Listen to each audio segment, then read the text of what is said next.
Entonces, comenzamos nuestra tercera tertulia y comenzamos entonces, hoy vamos a abordar una preguntilla bien difícil y de gran actualidad en la astrofísica contemporánea, y es la pregunta de qué hay dentro de un agujero negro.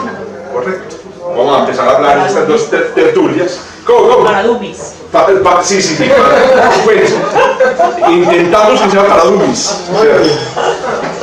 Que siempre es muy difícil. Pero si lo has hecho.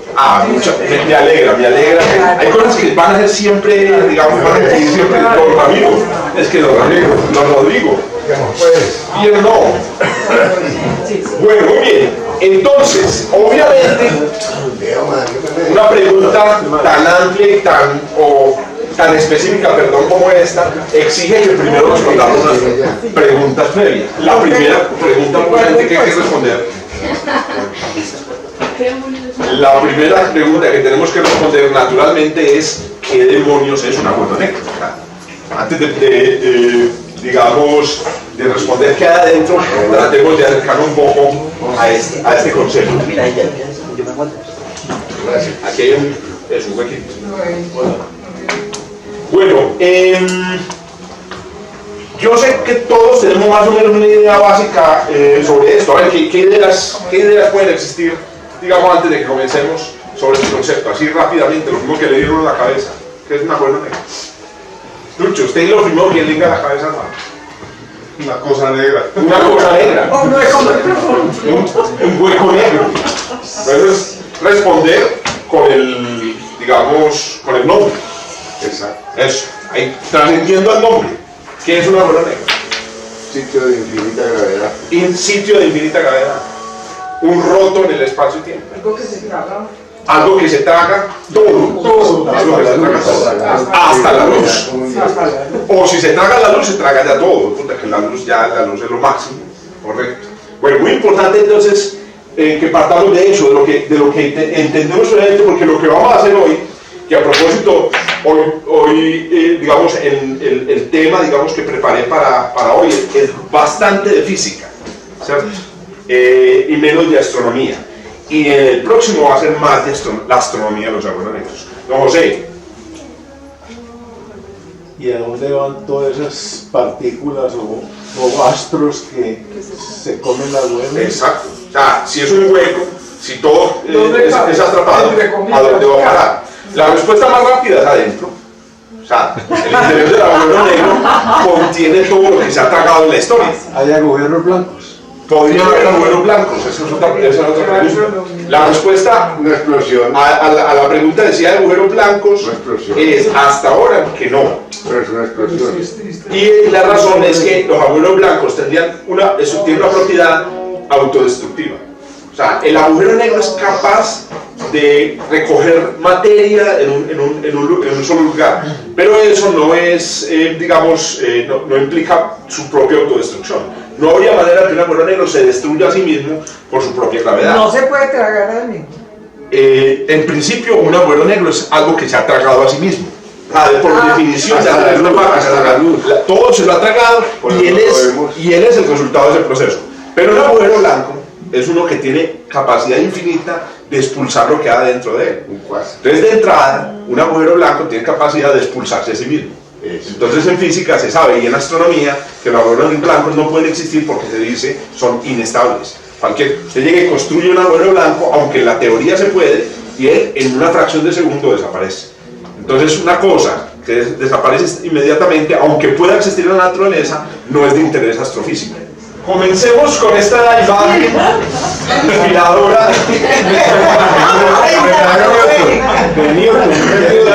En el año 2014 estuvimos en Nueva Inglaterra, que se lo recomiendo, no sé si han estado allá, en uno de sus sembrados de manzanas, lo hacen allá, y me tomé esta foto feliz, fue la primera vez que veía manzano y podía tomármela en la pose correcta.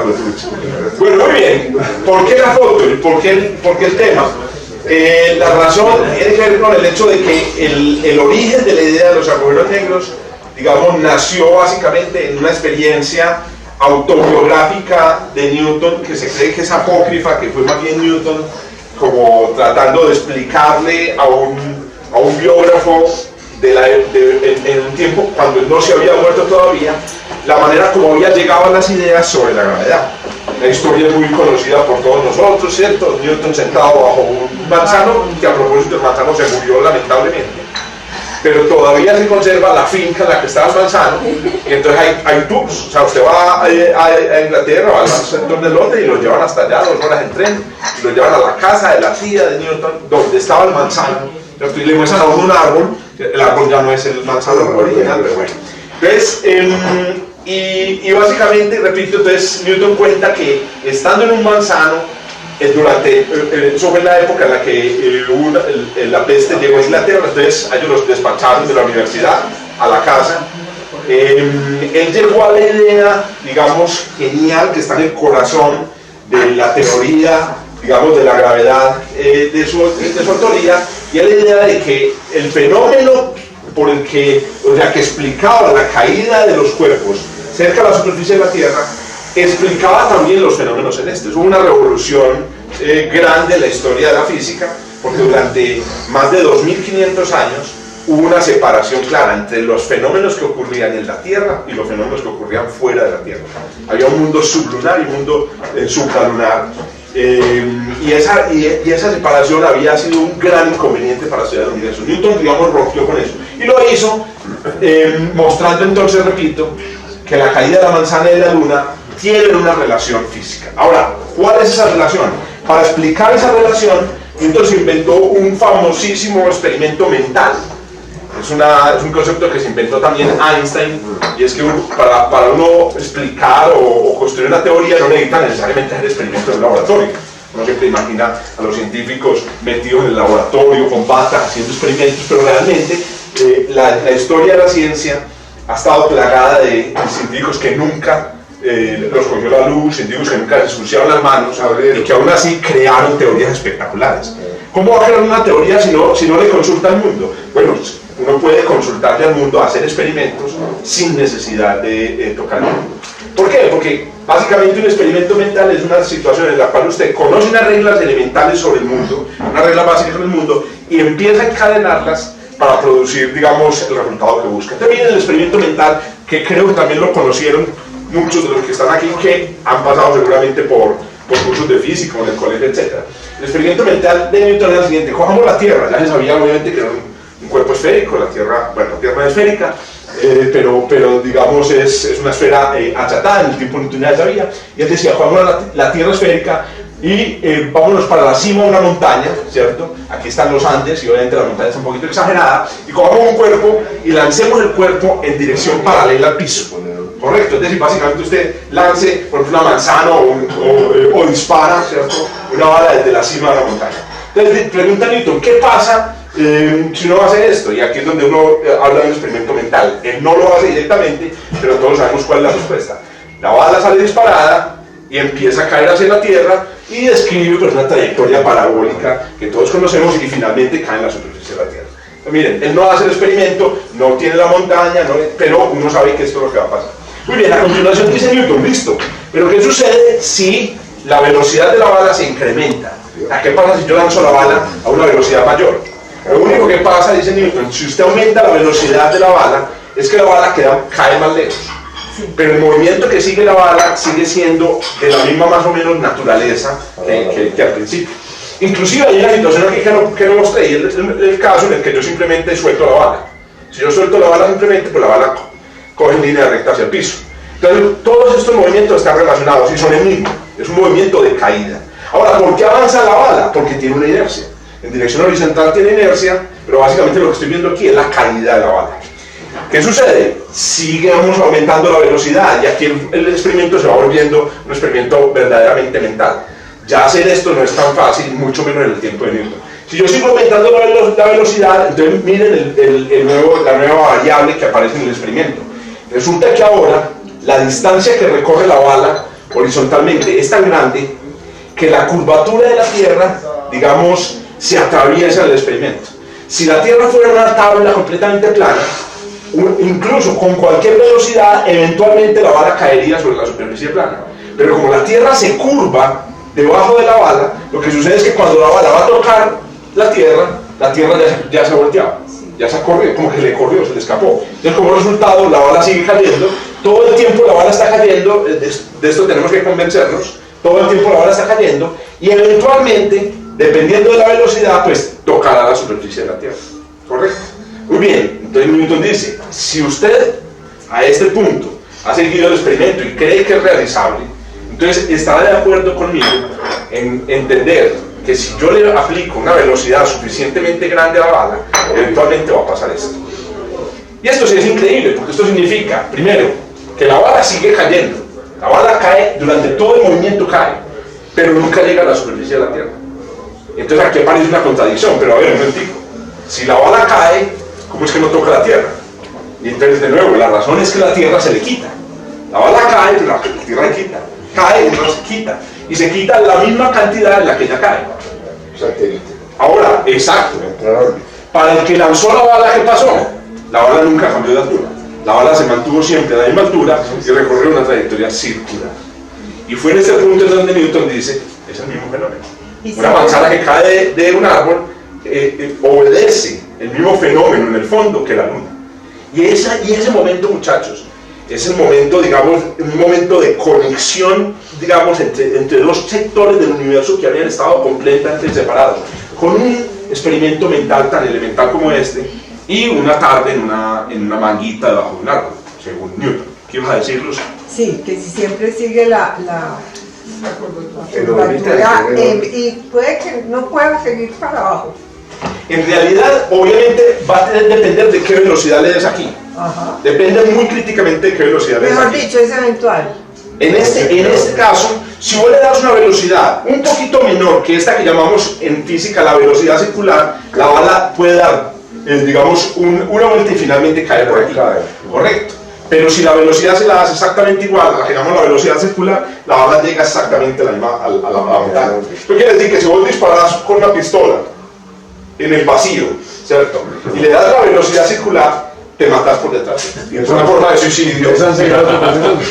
Correcto, una forma de suicidación muy dolorosa. Ahora, ¿cuánto es esta velocidad circular? Es la pregunta, en el caso de la Tierra. La velocidad circular en el caso de la Tierra es 7 kilómetros por segundo. A ver, 7 kilómetros por segundo. Quiere decir que si usted está en el Valle de Aburrá y dispara desde el quitasol, la bala, en 1001 ya está casi en el pegado. Correcto, ya está casi en el pegado. Muy interesante. Si usted dispara 7 kilómetros por segundo desde la cima del quitasol, la bala nunca pierde altura. Por todo el Valle de Aburrá nunca pierde altura. Y aún así, físicamente, está en caída libre. Si no hubiera ficción. O sea, la bala, aunque se mantiene horizontal, está como muy importante. Estamos asumiendo que estamos en el vacío porque la fricción no afectaría el movimiento. Don José. Eso correspondería a decir que para salir de la Tierra se necesita 28.000 kilómetros por... Correcto, por hora. 7 kilómetros por segundo equivale más o menos a 28.000 kilómetros por hora y equivale aproximadamente a unas 6 a 5 veces la velocidad del sonido. Una bala tiene más o menos una vez la velocidad del sonido. Por eso es que los periodistas a veces se equivocan y dicen que es que en órbita no hay gravedad, no, está en caída libre, por eso flota. Por supuesto, correcto. Bueno, entonces viene la progresión, ahora te voy a mostrar. La progresión que hace Newton en este experimento mental es esta para mostrar esta conexión. A propósito, esa es la manera como funcionan los viajes espaciales. Los viajes espaciales funcionan básicamente poniendo un objeto a 7 kilómetros por segundo. Ahora, primero tienen que ponerlo en una región del espacio donde no haya aire. Esa es la primera cosa. Para eso sirve la primera fase del lanzamiento. Cuando en estos días salió, ¿cierto? Un lanzamiento de SpaceX, de un Falcon 9. Salió un Falcon 9, cuando uno ve el lanzamiento, ¿sí fue un Falcon 9? Cuando uno ve el lanzamiento del Falcon 9, lo único que está haciendo en ese momento el cohete es ganar altura para ponerse en un lugar en el que esté vacío. Una vez gana suficiente altura, se prende un segundo cohete, y ese es el cohete que se llama de inyección orbital. Ya cuando está a unos 100 kilómetros de altura, le da el impulso adicional que necesita para alcanzar los 7 kilómetros por segundo y quedar entonces en una trayectoria de caída permanente, pero suficiente para que la Tierra se le quite y el objeto vuelva exactamente al mismo lugar. En la luna podría ser a la altura que quiera. Claro, Ok. claro, exacto. Esa fue la razón por la cual en la Luna los astronautas simplemente con presionar un botón llegaron al espacio. No necesitaron de dos fases para llegar. 7 kilómetros por segundo es lo que se necesita, digamos, para hacerlo. Ahora bien, surge la siguiente pregunta.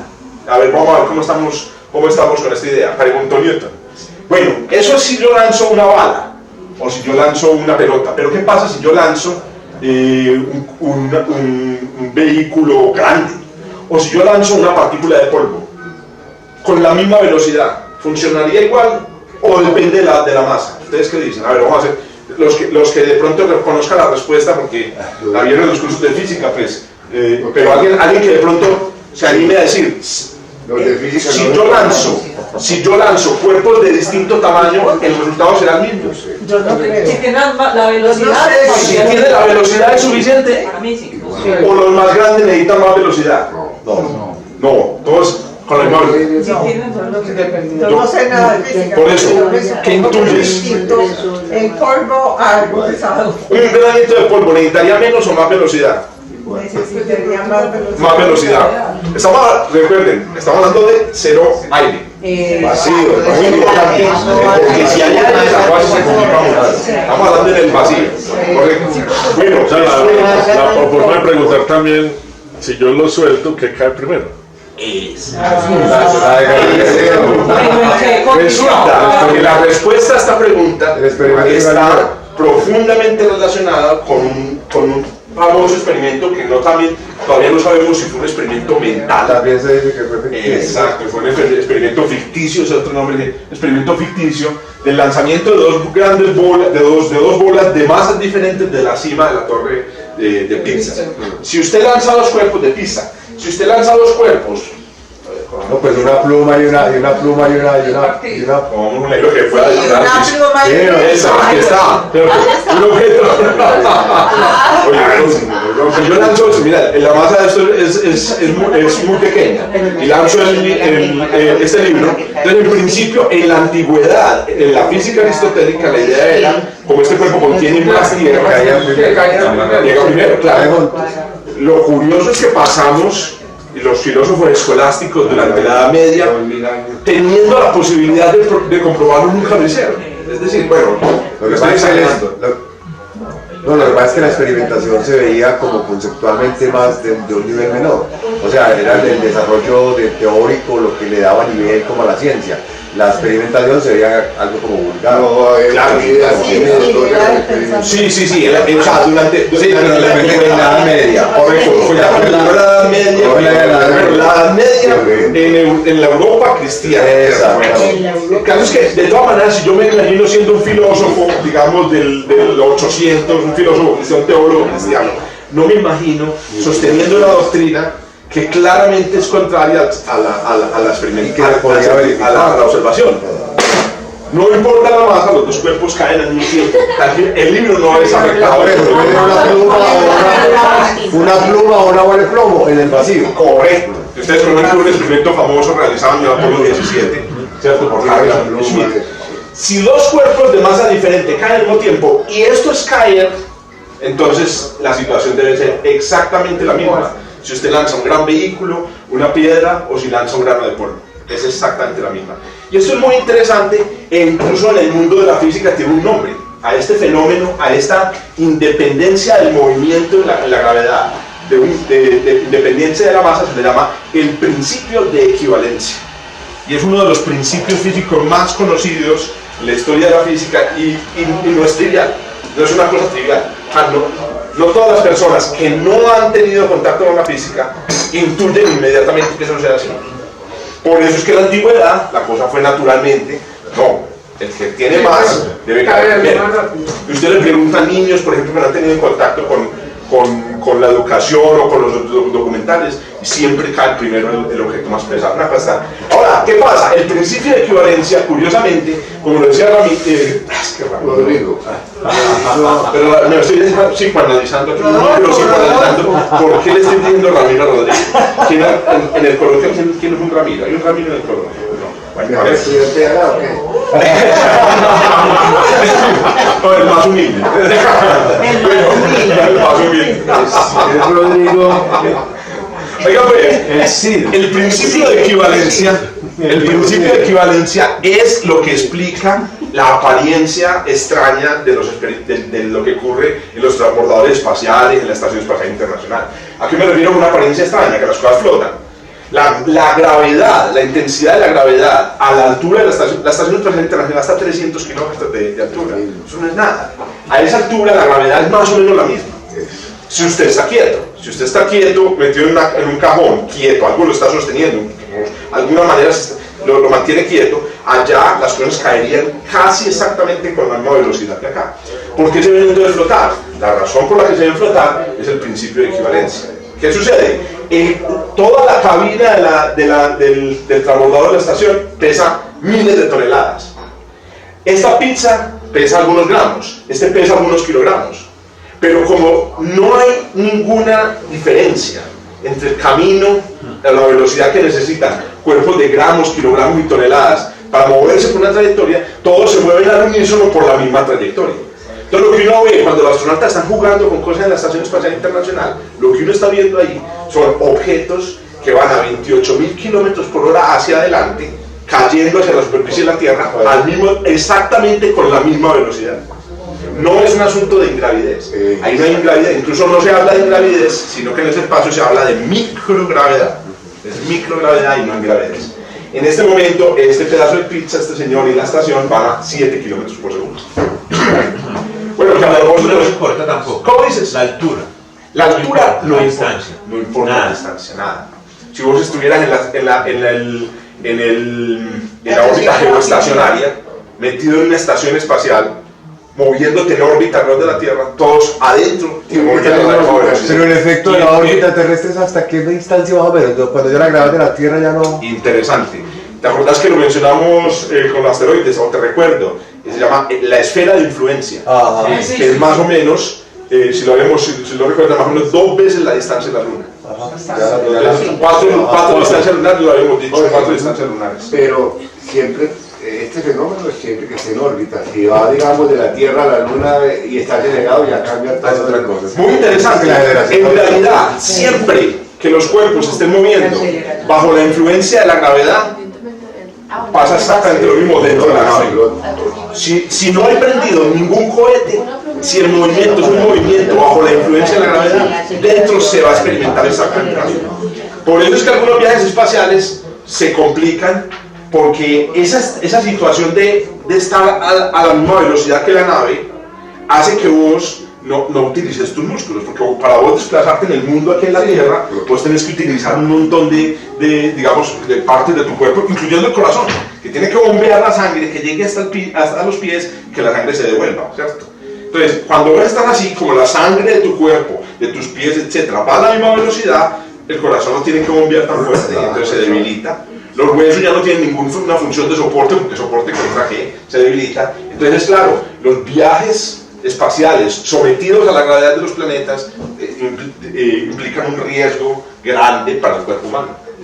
Los astronautas, cuando se bajan de una larga estadía a la Estación Espacial Internacional, se bajan en sillas de ruedas. Pierden más ahora. En estos días vimos una astronauta que dijo: yo me bajo caminando, porque a mí no me ayuda nadie, ¿cierto? Cuando intentó parar, no, por favor, me ayuda. O sea, la mostraron tratando de salir, además de la Soyuz, que es una cosa súper estrecha, tratando de salir, no fue capaz, tuvieron que llegarle con silla de ruedas. Y es uno de los problemas de nuestro viaje a Marte, porque en Marte nadie nos está esperando. Y cuando usted se baje, ¿quién lo baja? Pero después que menos gravedad. A mí me pasa que... Hay menos gravedad en Marte. En Marte, sí, los astronautas del Apolo decían justamente que la menor gravedad de la Luna hizo más fácil el viaje y hizo más fácil dormir. Ellos, porque ellos no tenían cama obviamente en el módulo de alunizaje, no que dormían en el piso, ¿cierto? Y había una maquita. Y el que durmió en el piso, que fue Hugo Saldin, dijo: no, yo dormí bien. Y es porque, claro, al tener menor gravedad, pues no te madrugas tanto como en la Tierra. Bueno, ¿qué sucede? ¿Qué pasa si yo le imprimo más velocidad? Nos estamos acercando ya a los agujeros negros, digamos, si yo le imprimo un poco más de velocidad, ¿cuál es el resultado? San Luis por ahí. Sale para Ya, si yo le imprimo velocidad, sube de órbita. él vuelve al mismo punto, pero el camino que sigue ya no es circular, ¿cierto? Porque ya no tiene la gravedad tan... Sigue siendo el mismo fenómeno, exactamente el mismo fenómeno, el cuerpo está cayendo permanentemente. Ajá. Pero ¿qué pasa? En este caso, lo que estamos presentando aquí es uno de los resultados más increíbles. Fue la razón por la que Newton subió a la altura, digamos, entre los genios de la humanidad que conocemos. Lo que hizo Newton fue justamente probar que si un cuerpo se mueve bajo la influencia de la gravedad con una velocidad arbitraria, su camino en el espacio es un óvalo. Bueno, para ser exacto, una elipse. Donde el círculo es un caso particular. El círculo es una elipse, es un óvalo, sin ovalicidad. Pero Hasta cierto límite. Hay cierta velocidad. Buen punto. Sí, ya se va. Entonces, miren qué sucede. Este tipo de órbitas son muy comunes. Son órbitas en las que esto se llama el perigeo. Sí. Y este es el apogeo. Sí. A veces entonces tienen órbitas que en el perigeo, por ejemplo, se han pensado en órbitas que vayan hasta la luna, casi hasta la luna. En el perigeo recogen gente y en el apogeo la sueltan para que lleguen a la luna, ¿cierto? En el perigeo serían taxis, ¿cierto? Entonces es un tipo de diseño. Ahora bien, sucede, si yo sigo aumentando la velocidad, lo que sucede efectivamente es que la electricidad de la órbita va creciendo. Esta es la manera como llegamos realmente a la luna. Lo que hicimos fue lanzar una nave espacial y darle una velocidad suficiente para que la órbita tuviera perigeo, la órbita baja en la Tierra, y apogeo, la distancia de la Luna, ¿cierto? Pero, como dice Oscar, si yo aumento la velocidad hasta una velocidad Me crítica, voy. ya la trayectoria pasa de convertirse en una elipse a convertirse en una Jorge, pava. te hago una pregunta. Eso es lo que usan, digamos, cuando se aumenta la velocidad, se sube a la unión de... Sí, correcto. Este tipo de maniobras de coger una velocidad, la velocidad de una órbita. Sería imposible encontrarse en el órbita. Pero incluso mira que es complicado. Imagínate que vos querés pasar. Aquí está la órbita de un por ejemplo, cuando repararon el telescopio espacial Hubble. Eso es. El Hubble está, el abordaje espacial, en la lanzadera, los cohetes lo suben solamente hasta 300 kilómetros. Pero el Hubble estaba a 500. Entonces ellos ¿qué hacían? Llegaban primero a la altura de 300. Y una vez estaban en 300, se aplicaban un aumento en la velocidad. Entonces ahí es donde uno ve hablando en el espacio, listo, inicio, pum, arranca, prende el cohete durante 20 segundos y ese le cambia la velocidad suficiente para que la órbita pase de ser un círculo a ser una elipse. Aquí llegan a la altura de la órbita del Hubble. Pero ¿cuál es el problema? Si se quedan con esa velocidad, pues se vuelven y se devuelven. Entonces, ¿qué tienen que hacer? Cuando llegan a esta altura, tienen que frenarse. Entonces hay una segunda maniobra, y en esa segunda maniobra es una maniobra de frenado, ¿cierto? Perdón, de acelerado otra vez. Tienen que acelerarse para ponerse a la velocidad, digamos, correcta, y entonces ya quedan La velocidad de escape entonces ahí.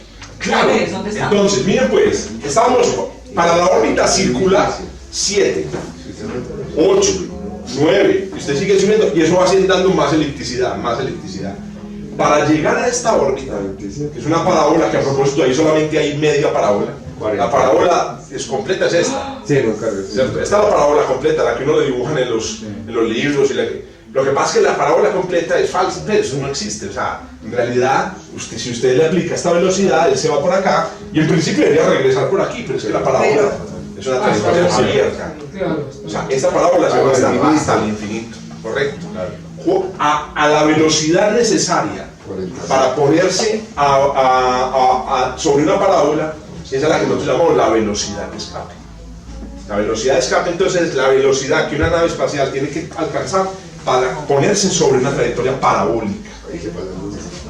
Pero si está, por ejemplo, llega a la órbita de Marte le ejerce, Muy bueno, claro. pero catapulta Otras influencias. Claro. pero la Luna no ejerce ninguna Muy importante. aumento de velocidad. En principio, sí, en principio, la última fase del Apolo 11 le dio a la nave una velocidad casi igual a la velocidad de escape, que es 11.1. Pero no puede ser exactamente la velocidad de escape, porque si fuera la velocidad de escape se va. se nos O sea, queda.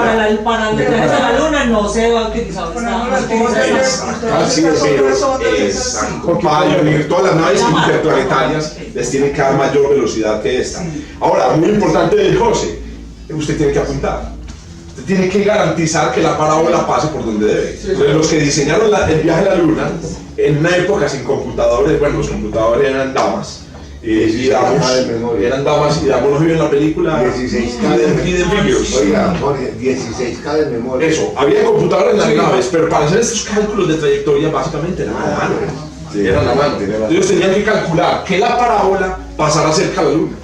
Entonces ahí es donde está. Si usted tira la nave y dice, cuando la nave llegue allá, la luna no va a estar, la luna no va a ser ningún efecto, la nave se quede. Entonces ahí es donde, cuando tiran naves espaciales a Marte, dicen, ¿para dónde la tiramos? Cuidado, que no vaya a parar por la luna, porque se cae la luna. Entonces, a Marte sí llega a esa velocidad. Sí, a Marte, incluso más que eso. ¿Cierto? Tienen que tirarla a más de 11 kilómetros por segundo. Y apenas llegue a Marte, entonces queda en la Si va a Marte, Hay que saber la entrada. esta es muy interesante. De la entrada no va a rebotar. Esto le llama el billar cósmico.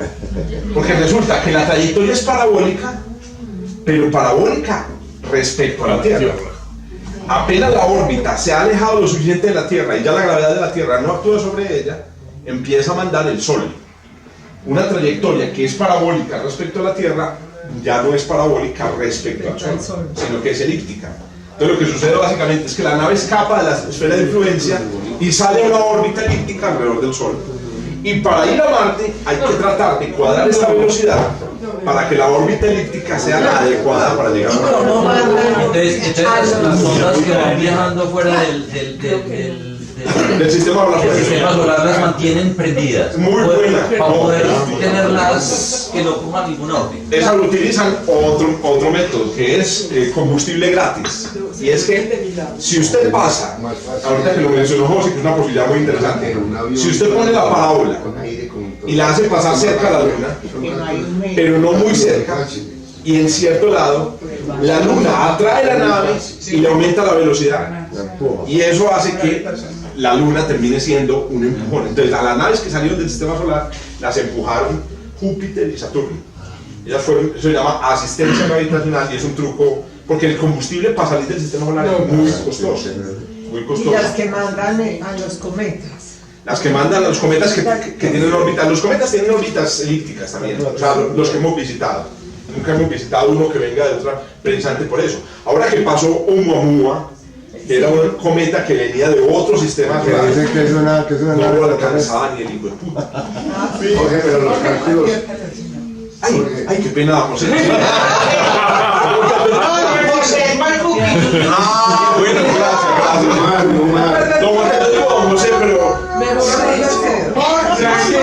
Ligas mayores. Bueno, listo, entonces me siento tranquilo. Lo importante es que como son en el vacío los cálculos no Sí, muy importante. Esto ocurre en el vacío. no hay coeficientes. Claro, muy importante. Y lo otro, las naves siempre tienen un poquito de control. Siempre hay posibilidad de controlar la trayectoria. Entonces, no es todo así, era como mándelo y eche la bendición. No, en el camino, por favor, eso, va a llegar a Marte. No, pasa como a 3 cuadras. Ah, no, pues volteelo cuando corrige. Ahora, si usted corrige mucho, le pasa lo que pasó a una nave espacial en los años 2000, y es que corrigieron tanto la trayectoria que la nave llegó derecho a Marte. Chocó. Hubo un problema con la conversión de unidades. Que es un problema. O la Muy bien. la israelita. Señor. Perdón, yo te pregunto Por una cosa supuesto. que puede que esté por fuera de un cometa que chocó con Júpiter, ¿no es cierto? Correcto. Júpiter es un elemento gaseoso. ¿Qué gas tiene y por qué no estalló ahí cuando un cometa lleva una velocidad tremenda y una fuerza? ¿Por qué no se quemó el gas? Todo no sé qué. Sí, porque eso es puro hidrógeno. Porque Correcto. no se quemó. No, porque es que lo que poco nos cuentan a nosotros es que para que una cosa se queme se necesitan 2 cosas. La cosa que se quema y el oxígeno. Si no hay oxígeno el oxidante no se quema. Entonces un pedazo de madera en la luna, por mucho usted le pone un soplete, no pasa nada. El soplete, la temperatura va digamos deteriorando la madera, pero nunca va a usted una llama. Entonces, eso es lo que pasa en Júpiter. Si usted le tira un cometa, Se necesita pero no hay oxígeno. oxidante, no hay oxidante. Hay hidrógeno, de todas maneras hubo unas manchas pues de las Maravillosa. más grandes que Y la vieron que Tierra. cayó uno Ayer anunciaron. Más grandes que la Tierra. Cayó uno. Júpiter también. No, aquí. Sí, en Júpiter. ¿Qué había pasado? Ah, sí, también. Ayer anunciaron en la televisión. Un asteroide. que Pasó uno muy cerca, cerquita. sí. Ah, sí, sí. Ah, Las películas que pasan Hay permanente. que ir buscando. Pasan permanentemente. Sí, hay que estar pendientes. Rodrigo, Rodrigo Rodrigo está claro. que nos va a tomar unas Y el becas. que cayó Vamos a hacer un purificación en el Tunguska, no se sabe qué, si era un... Le voy a pasar. José ya está en el chat. Le van a pasar todo el. Los videos para que los mires. Sí. Pero lo que cayó en Tunguska fue una explosión. ¿De cuánto fue que habíamos dicho? 10 megatones. 10 megatones, una tremenda explosión. Pero sería un meteoro, Eso es la clase. Asteroide o cometa, no sabemos. porque Oye, ¿qué pasa en la clase? porque No, de claro. pronto con las trazas de iridio pueden saber, porque ¿Qué iridio fue? no hay aquí casi, ¿no? Correcto. Pero el impacto fue muy pequeño para que dejara residuos de iridio detectables. Bueno, comparemos algunas velocidades de escape de otros cuerpos para que veamos aquí una clave. Sí. Por ejemplo, otro cuerpo, la Luna. Y aquí está la clave de por qué era tan fácil volarse de la Luna. Los astronautas, no sé si ustedes vieron, una de las cosas que les pasaron a los astronautas de Apolo 11 es que la tener botón de ignición cuando iban a salir, el Buzz Aldrin se volteó y con la maleta tumbó un botón. Y cuando fueron a ver el botón de ignición, les tocó con un lapicero. Es que de muchas gracias, hay un artículo que se llama Apolo 11 Low Tech, todas las cosas Low Tech de Apolo 11, con un lapicero prendido en el cohete. Ahora, era muy berraco porque ese cohete nunca se había probado. O sea, ellos estaban allá montados sobre una cosa sin probar. Era una misión complicada. Pero lo que salva de la misión es esto. Solamente se necesitan 2 kilómetros por segundo. Entonces no dice pues 2 kilómetros por segundo. Este artículo yo me lo pego. Se necesitan 2 kilómetros por segundo, pero para escapar. Porque para ponerse en órbita, que era lo que trataba de hacer, se necesita menos velocidad. Entonces realmente, digamos, fue suave. Bueno, Marte también es suave, aunque ya va siendo, palabras mayores, 5 kilómetros. ¿Cuánto es que la Tierra? 40 de la Tierra. 40 Eso. Vamos a hablar de kilómetros por segundo para que lo facilitemos la comparación con la velocidad de la luz. La velocidad de la luz es 5. 5 kilómetros por segundo, Marte. Bueno, ahora pongamos cosas de verdad.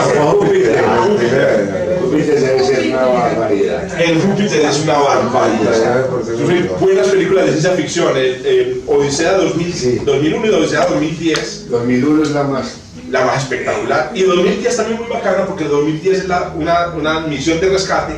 Y cuando llegan a Júpiter, el problema es para la nave. Que no manda la nave hasta Júpiter, pero para el circuito.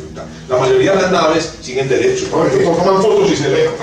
Pero esta vía que para la frenan con las moscas. Jorge, en Odisea de 2001 la estación espacial gira, entonces ellos caminan, pues tienen gravedad simulada. ¿Por qué no? Es una pregunta que yo me he hecho, ¿por qué no? Porque hay una cosa que tiene la gravedad en la Tierra que es maravillosa y es la homogeneidad. O sea, en la Tierra la gravedad es la misma, a la altura de mis pies, más o menos la misma, a la altura de mis pies, en mi cabeza. Y la homogeneidad hace que vos puedas hacer cosas sin sentir cosas extrañas y también mecánicamente, digamos, viables. Por ejemplo, yo puedo tirar un objeto al aire, el objeto sube 10 metros y vuelve y cae en una parábola perfecta. Pero en un ambiente de gravedad generada por rotación, la gravedad es no uniforme. La rotación tiene que ser... Una llanta. Sí, está haciendo una llanta. Entonces, ¿qué pasa? Si yo estuviera en una estación espacial con un gran brazo y estuviera rotando, la gravedad de mis pies sería un poquito más bajita que la gravedad de mi cabeza. Ya. Entonces habría cosas muy complicadas de movimiento de la mecánica. Y hay otro problema. Si usted se va hacia el centro de la nave, allá no hay gravedad. Entonces vos empezarías a bajar por unas escaleras y súbitamente empezás a flotar. Y después te tenés que invertir. Tiene que estar en la llanta, pues, en el neumático.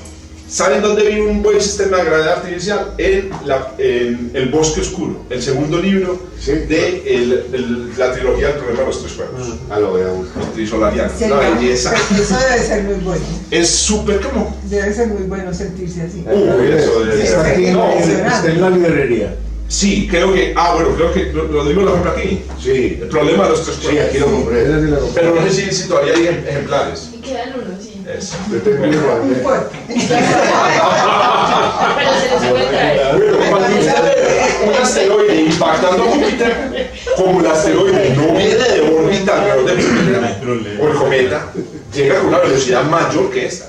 Todos los meteoros vienen con velocidades mayores que las de escape, siempre. 59 kilómetros por segundo son palabras mayores. En la Tierra, un meteoro de 59 kilómetros por segundo se ve como un meteoro verde espectacular. Aquí en Oriente, bueno, el Sol, ¿ves? La velocidad de escape del Sol. Pero no están en el de Marte y Júpiter, todos los asteroides. José, el video. Es que ve los videos. No, tenemos una filosofía, José. Tenemos una filosofía. Cuando preguntes hay que responder siempre porque es el momento del interés. Sí, casi todos están entre Marte y Júpiter, pero hay muchos que están también regados por aquí y que los que están más allá de Júpiter Y la nube de Oort, el cinturón de Kuiper, el cinturón de Kuiper. Bueno, aquí traté de poner a escala las cosas, no lo logré muy bien. El Júpiter es 10 veces más grande que la Tierra y el Sol es 100 veces más grande que la Tierra. Pero miren, si usted está en la superficie del Sol, la velocidad sería de 620 kilómetros por segundo. 600 kilómetros por segundo, es una velocidad realmente, son 600 veces la velocidad del sonido. El objeto más rápido que ha pasado cerca a la Tierra lo ha hecho a una velocidad de por ahí unos 70 kilómetros por segundo. Lo más rápido. Esto es 620. La nave más rápida que ha construido la humanidad es el Solar Parker Probe, que va para el Sol y va a alcanzar, hasta donde recuerdo, para unos 100 kilómetros por segundo. Estos son 620 kilómetros por segundo. Es una verdadera bestialidad. Una pregunta, si hipotéticamente si estuviéramos en un planeta de la masa de Júpiter, no hubiéramos alcanzado aún a salir. Eso es una muy buena Estaríamos aplastados en el piso. Muy bacano esa pregunta, porque entonces los viajes espaciales en un planeta con una velocidad de escape muy alta tendrían un reto tecnológico mayor. Porque para poder llegar a la Luna, miren lo que tuvimos que construir. La estructura, o sea, Además de, entonces, efectivamente. O por ejemplo, si viviéramos, hombres de piedra. si viviéramos en un sistema de lunas, en una luna habitable como en la película Avatar, que viven en una luna alrededor de un planeta gigante, esos habitantes de ahí a lo sumo llegan a otras lunas. Pero esos habitantes, para sacar a una nave espacial a otro planeta, tienen que superar las velocidades de escape del sistema, que son inmensas, inmensas. Bueno, pero hay una paradoja. Esos son 2 millones Hay una paradoja. kilómetros por hora. ¿Cuánto? 2 millones. Gracias. Llevando la hora, porque es que uno, para comparar pues con la Tierra, sí, pero en hora es 2.230.000 kilómetros por hora para la vida. Oiga, pues, Y de la Tierra 40.000. Y de la Tierra 40.000. Ajá. A mí me gusta mucho la conversión también a kilómetros por hora, pero me gusta más empezar a acostumbrarse. O sea, la humanidad, si a usted a Newton le hubiera hablado de kilómetros por segundo, obviamente inmediatamente le hubiera dado un neurisma cerebral. ¿Cierto? En la época de Newton lo más rápido eran los caballos y viajaban a lo sumo a 60-70 kilómetros por hora. Hoy en día nosotros ya somos una generación, inclusive viejito y todos, en donde las velocidades son de kilómetros por segundo. Sí. Kilómetros por segundo. Mira la paradoja. Pero velocidad astronómica, ahora es que uno de todas maneras, porque vos sabes sí, que la luz, una- y vos ya estás diciendo para llegar a tenés que hablar y hasta la luz se te queda corta. Pero es que cuando vos te dicen aquí en distancias, vos por ejemplo decís un carro va referido a la luz, ¿a cuánto va un carro en kilómetros por segundo? Pongámosle. A nada, Pero a 5 metros por Pero segundo. bueno, me gusta el Pero parámetro de la luz es futuro. Es fuera del futuro, es porque no tenemos una especie Para que planetaria. nada futuro. Más bien pensemos lo siguiente: usted va por una autopista a 100 kilómetros por hora. 100 kilómetros por hora son aproximadamente 25 metros por segundo. Exacto. O sea, un carro a 100 kilómetros por hora, sería muy bacano cambiar el hispedómetro al carro. Un carro que va a 100 kilómetros por hora va a .02 kilómetros por hora. Habría que empezar desde niños a formar Sí, eso, para que el niño se sí, acostumbre a a eso. los grandes. Así hablamos los millennials. Pero pero miren qué pasa cuando hablamos con niños y con jóvenes. Yo soy profesor de jóvenes. Les bajamos a kilómetros por hora. Me putica, se me van acostumbrando a una parida. Se me van acostumbrando a los kilómetros por segundo. Bueno, miren la paradoja, miren cómo empecé. Empecé desde la Tierra. Sí. ¿Cierto? Que 11. Marte. Bueno, empecemos desde abajo. La Luna, 2. Marte, 5. La Tierra, 11. ¿Cierto? Júpiter, 59. El Sol, 620. Ya es mayor. Betelgeuse. 60. Betelgeuse, Que es mucho más grande que el Sol. tiene 20 veces la masa del Sol 600. y 1000 veces su tamaño. 600.000. Tiene una velocidad de 60 kilómetros por segundo. Pero como hablar metros por segundo, 600.000 metros. O sea, tiene la misma velocidad de escape que Júpiter. Exacto. Esa cara que está haciendo Erika es la cara que se necesita para entender los agujeros negros. Es más hueco, es más plano. A ver, pero está mucho, es más grande. 60.000 Está metros. mucho más lejos. Eso. Entonces aquí viene la cosa. Para entender un agujero negro, porque les cuento lo siguiente, cuando uno piensa en un agujero negro, es una cosa que chupa todo. Entonces uno que se imagina, Una fuerza, una fuerza. Y no. Resulta que hay agujeros negros súper tranquilos. Es más, agujeros negros a los que podríamos mandar naves espaciales y no les pasaría absolutamente nada. Y la razón tiene que ver con esto. Entonces, ojo con esta. Estas son las reglas de la velocidad de escape. La velocidad de escape depende de la masa del objeto, ¿correcto? ¿Cierto? ¿Y cómo depende de la masa? Un objeto que sea más pesado que el Sol tiene una velocidad de escape mayor. Mayor. Pero ojo, no puede usted modificar nada. Si usted coge el Sol, es 600. Si el cuerpo tiene 4 veces la masa del Sol, la velocidad de escape se duplica. Es 1200 ya. Exacto. Y si tiene 9 veces la masa del Sol, la velocidad de escape se triplica. Entonces la proporción es así. La proporción es cuadrado. Exacto. En realidad es la raíz cuadrada. Yo no quiero enredarme aquí con raíces cuadradas ni maricadas. Lo que importante es 4 veces más masa, 2 veces más velocidad. 9 veces más masa, 3 veces más velocidad. 16 veces más masa es 4 veces más velocidad. O sea, la velocidad de escape no crece muy súper rápido con la masa, crece más despacio. La raíz cuadrada. ¿Cuál se iba a preguntar? Y miren que aquí simulé un poquito las estrellas. Una estrella de una masa solar es amarilla, una estrella de 4 es como verdosa y una estrella de 9 masas solares es una estrella azul. Pero miren, no le cambié el tamaño a la estrella. Porque es que viene la siguiente regla, y es que la velocidad de escape también depende del tamaño. Entonces, ¿eso qué quiere decir? Que si yo arranco con el Sol y el mismo Sol lo meto en un cuarto de su radio, Más denso. exacto, la velocidad de escape se vuelve el doble. Sí, es decir, Conservando la misma masa. conservando la misma masa. Si yo compacto el cuerpo la velocidad de escape se hace Como mayor. una estrella. Entonces es función del tamaño y de la masa. Y eso es lo que comprende las cosas. Como la estrella de neutrones, pues obviamente concentrada. Si yo disminuyo a un noveno su radio, la velocidad de escape también aumenta. Entonces, un cuerpo que tenga mucha masa tiene mucha velocidad de escape. Pero un cuerpo, inclusive chiquitico, inclusive con poquita masa, pero muy chiquitico, también tiene mucha velocidad de Esa escape. es la misma ley de Newton, ¿o no? Más o menos. Esta que aquí es la ley de gravitación universal. Eso está reflejando la ley de gravitación universal. Correcto. Bueno, y aquí llegamos a un concepto súper importante de los agujeros negros. Miren lo siguiente, miren la siguiente. La velocidad de escape, entonces, depende del tamaño y del tamaño y de la masa. Pero uno también lo podría pensar que dependería de la densidad. Miren por qué. Un cuerpo que tenga una masa que sea del tamaño del Sol y tenga la masa del Sol tiene más o menos la densidad del agua. Es increíble. El Sol, si usted mete el Sol en una bañera, casi que flota la bañera. ¿Cierto? Sí, imagínate. Pero el centro del Sol tiene una densidad el centro de 100 gramos por centímetro cúbico, que es 10 veces la densidad del metal. Es la densidad promedio, correcto. Si yo cuadruplico la masa del Sol, la densidad es 4 veces la del agua. Esta es la densidad de una roca. Si yo multiplico por 9 la masa del Sol, la densidad de esta estrella sería 9 veces la densidad del agua, que es la densidad del acero. ¿Correcto? Es decir, usted arranca con una estrella con la densidad del agua y termina con la estrella con la densidad del acero. Recuerden que al hacer eso, aumenta la velocidad. Ahora, ¿qué pasa? Con el tamaño pasa lo mismo. Si usted arranca con el radio solar, es la densidad del agua. Si lo disminuye a la mitad, al cuarto del radio, ya es 64 veces la densidad del agua. Si lo disminuye a un noveno, es 700 veces la densidad del agua. ¿A dónde voy? Porque me dice, ay, ya me perdí en un cuarto, ¿cierto? ¿A dónde voy? Voy a lo siguiente. Miren, en ambos casos, en este y en este, hay una cosa común, y es la densidad. Este cuerpo es chiquito y tiene una masa solar. Este cuerpo es grande y tiene 4 masas solares. Los dos cuerpos son densos. Entonces la regla es esta.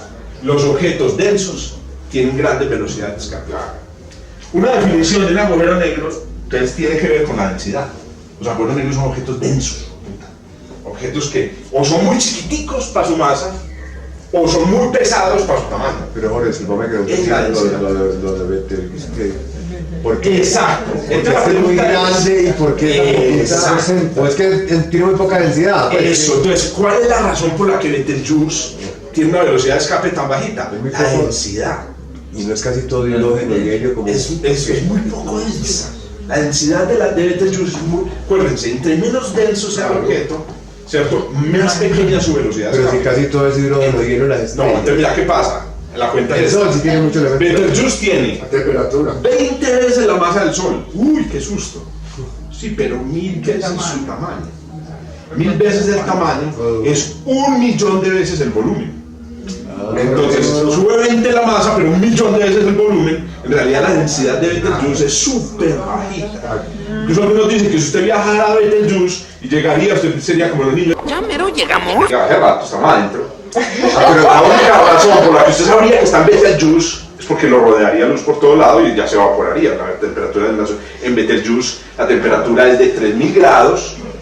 No, usted no siente los 3000 grados como aquí, que usted se mete y siente los 3000 grados y el aire está a 3000 grados como la temperatura por estos días. No, es que la temperatura está calientico, usted siente los 30 grados, pero si usted está en un lugar casi vacío, usted no siente por el gas la temperatura. En el espacio exterior, en la altura de la estación espacial, la temperatura es por ahí unos 500 grados de los gases atmosféricos, están por ahí a 500 grados. Los astronautas salen y no se queman. ¿Por qué? Porque los gases son tan diluidos que no logran transmitir el calor al astronauta. En Betelgeuse usted llegaría, está tan diluido, a pesar de que está tan caliente, que usted no sentiría nada. Pero la luz se lo come. La luz, Es la luz, la radiación de Betelgeuse se lo come. O sea que en general todas las estrellas gigantes rojas o azules son de baja densidad. De baja densidad, de muy baja densidad, correcto. En cambio las estrellas enanas son estrellas de muy alta densidad. Correcto, muy bien. Entonces vamos con esa digamos idea básica, ya podemos llegar a la idea digamos importante y central aquí, que es de las estrellas negras. Hacemos el receso. Estrellas negras, esta fue una idea que se le ocurrió en el año 1783 a un matemático y físico de esa época, y fue la siguiente, que se llamaba John Mitchell. Muy bien, gracias Olga Penagos. Ese tonito. Sí. La historia. Profesora de la historia de auditorio de Affinity hizo una pregunta y yo le dije, sí mi amor. 400 personas. Llegué a la casa y claro, latigazo. La pregunta que hizo John Mitchell en el año 1783, 100 años después, es: ¿habrá un objeto en el universo que tenga una masa, una densidad, un tamaño que yo no sepa, que tenga una velocidad de escape de 300.000 kilómetros por segundo de la luz? Correcto. Esta es la velocidad de la luz, no lo sabemos, entonces se sabía. A ver, no estamos muy lejos. 300.000 kilómetros por segundo son 500 veces la velocidad de escape del Sol. Tampoco estamos tan lejos. O la velocidad de escape del Sol es un 500 a la velocidad de la luz.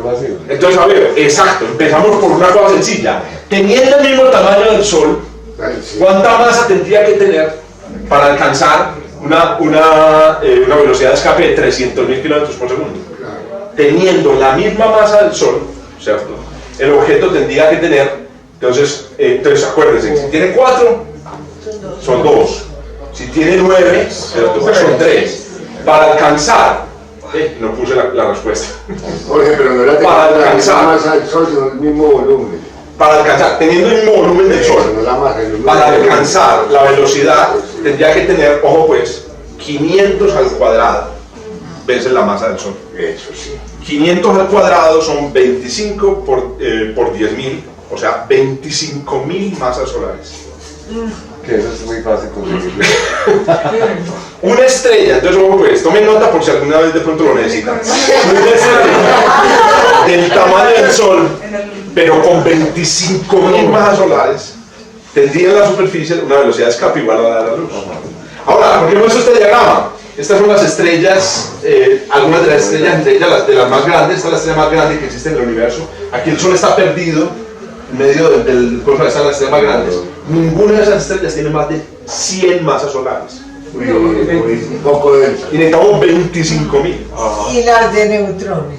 Para abajo, para abajo. Correcto. Si ponemos un cuarto, aumenta apenas al doble. Si ponemos un noveno, aumenta 3 veces.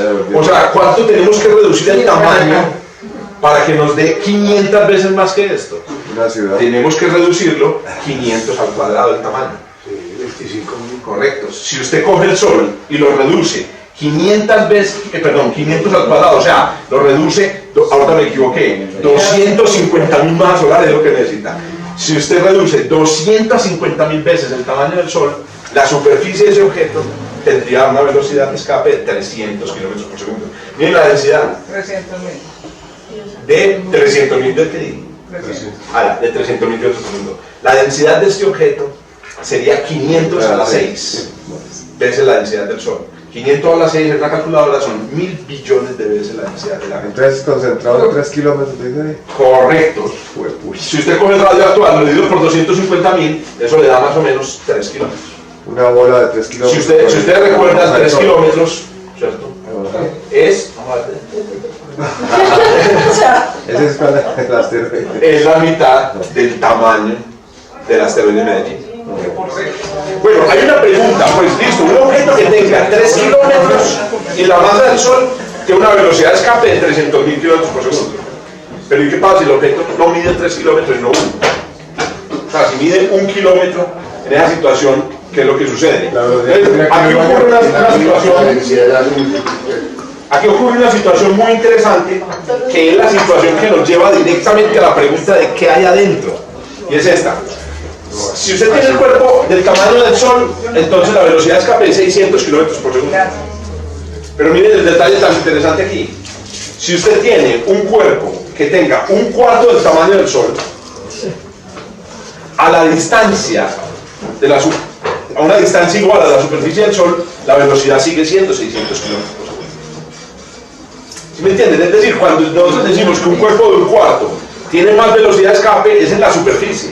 Claro. Pero a la distancia a una distancia igual la velocidad sigue siendo la misma. Incluso si usted reduce más el tamaño, la velocidad de escape sigue siendo 600 kilómetros por segundo. Y eso también lleva una idea muy importante sobre los agujeros negros, y es la siguiente. Un agujero negro, sí, uno lo piensa, es un monstruo que se le traga todo. Un momentico, ¿a qué distancia? O sea, el agujero negro se traga todo, pero a la distancia en la que la velocidad de escape es 300.000 kilómetros por segundo. Pero si usted está a una distancia del agujero negro, igual a la distancia, por ejemplo, el tamaño del Sol, la gravedad es la misma que la del Sol. El agujero negro no hace daño si usted no está cerca de él. Pero el luz se desplaza. Sí. Como, El y entonces, Todo se está desplazando. y entonces, Si un agujero negro pasara cerca del sistema solar, no Un planeta oscuro. no lo veríamos. No, porque sería como si pasara un sol cerca del sistema solar. Tiene que No producir lo sentiría. Ni lo veríamos, ni lo sentiríamos. tiene que producir alguna perturbación perceptible. Ahora, si el agujero negro se mete dentro del sistema solar, Ya chuparse todo. es como si, tampoco, eso es lo interesante, Nos acaban es como si se metiera el Sol dentro del sistema, otro Sol. Otro planeta. ¿Qué haría? Desbarataría las órbitas de los planetas, pero no es la imagen que todos tenemos de una aspiradora.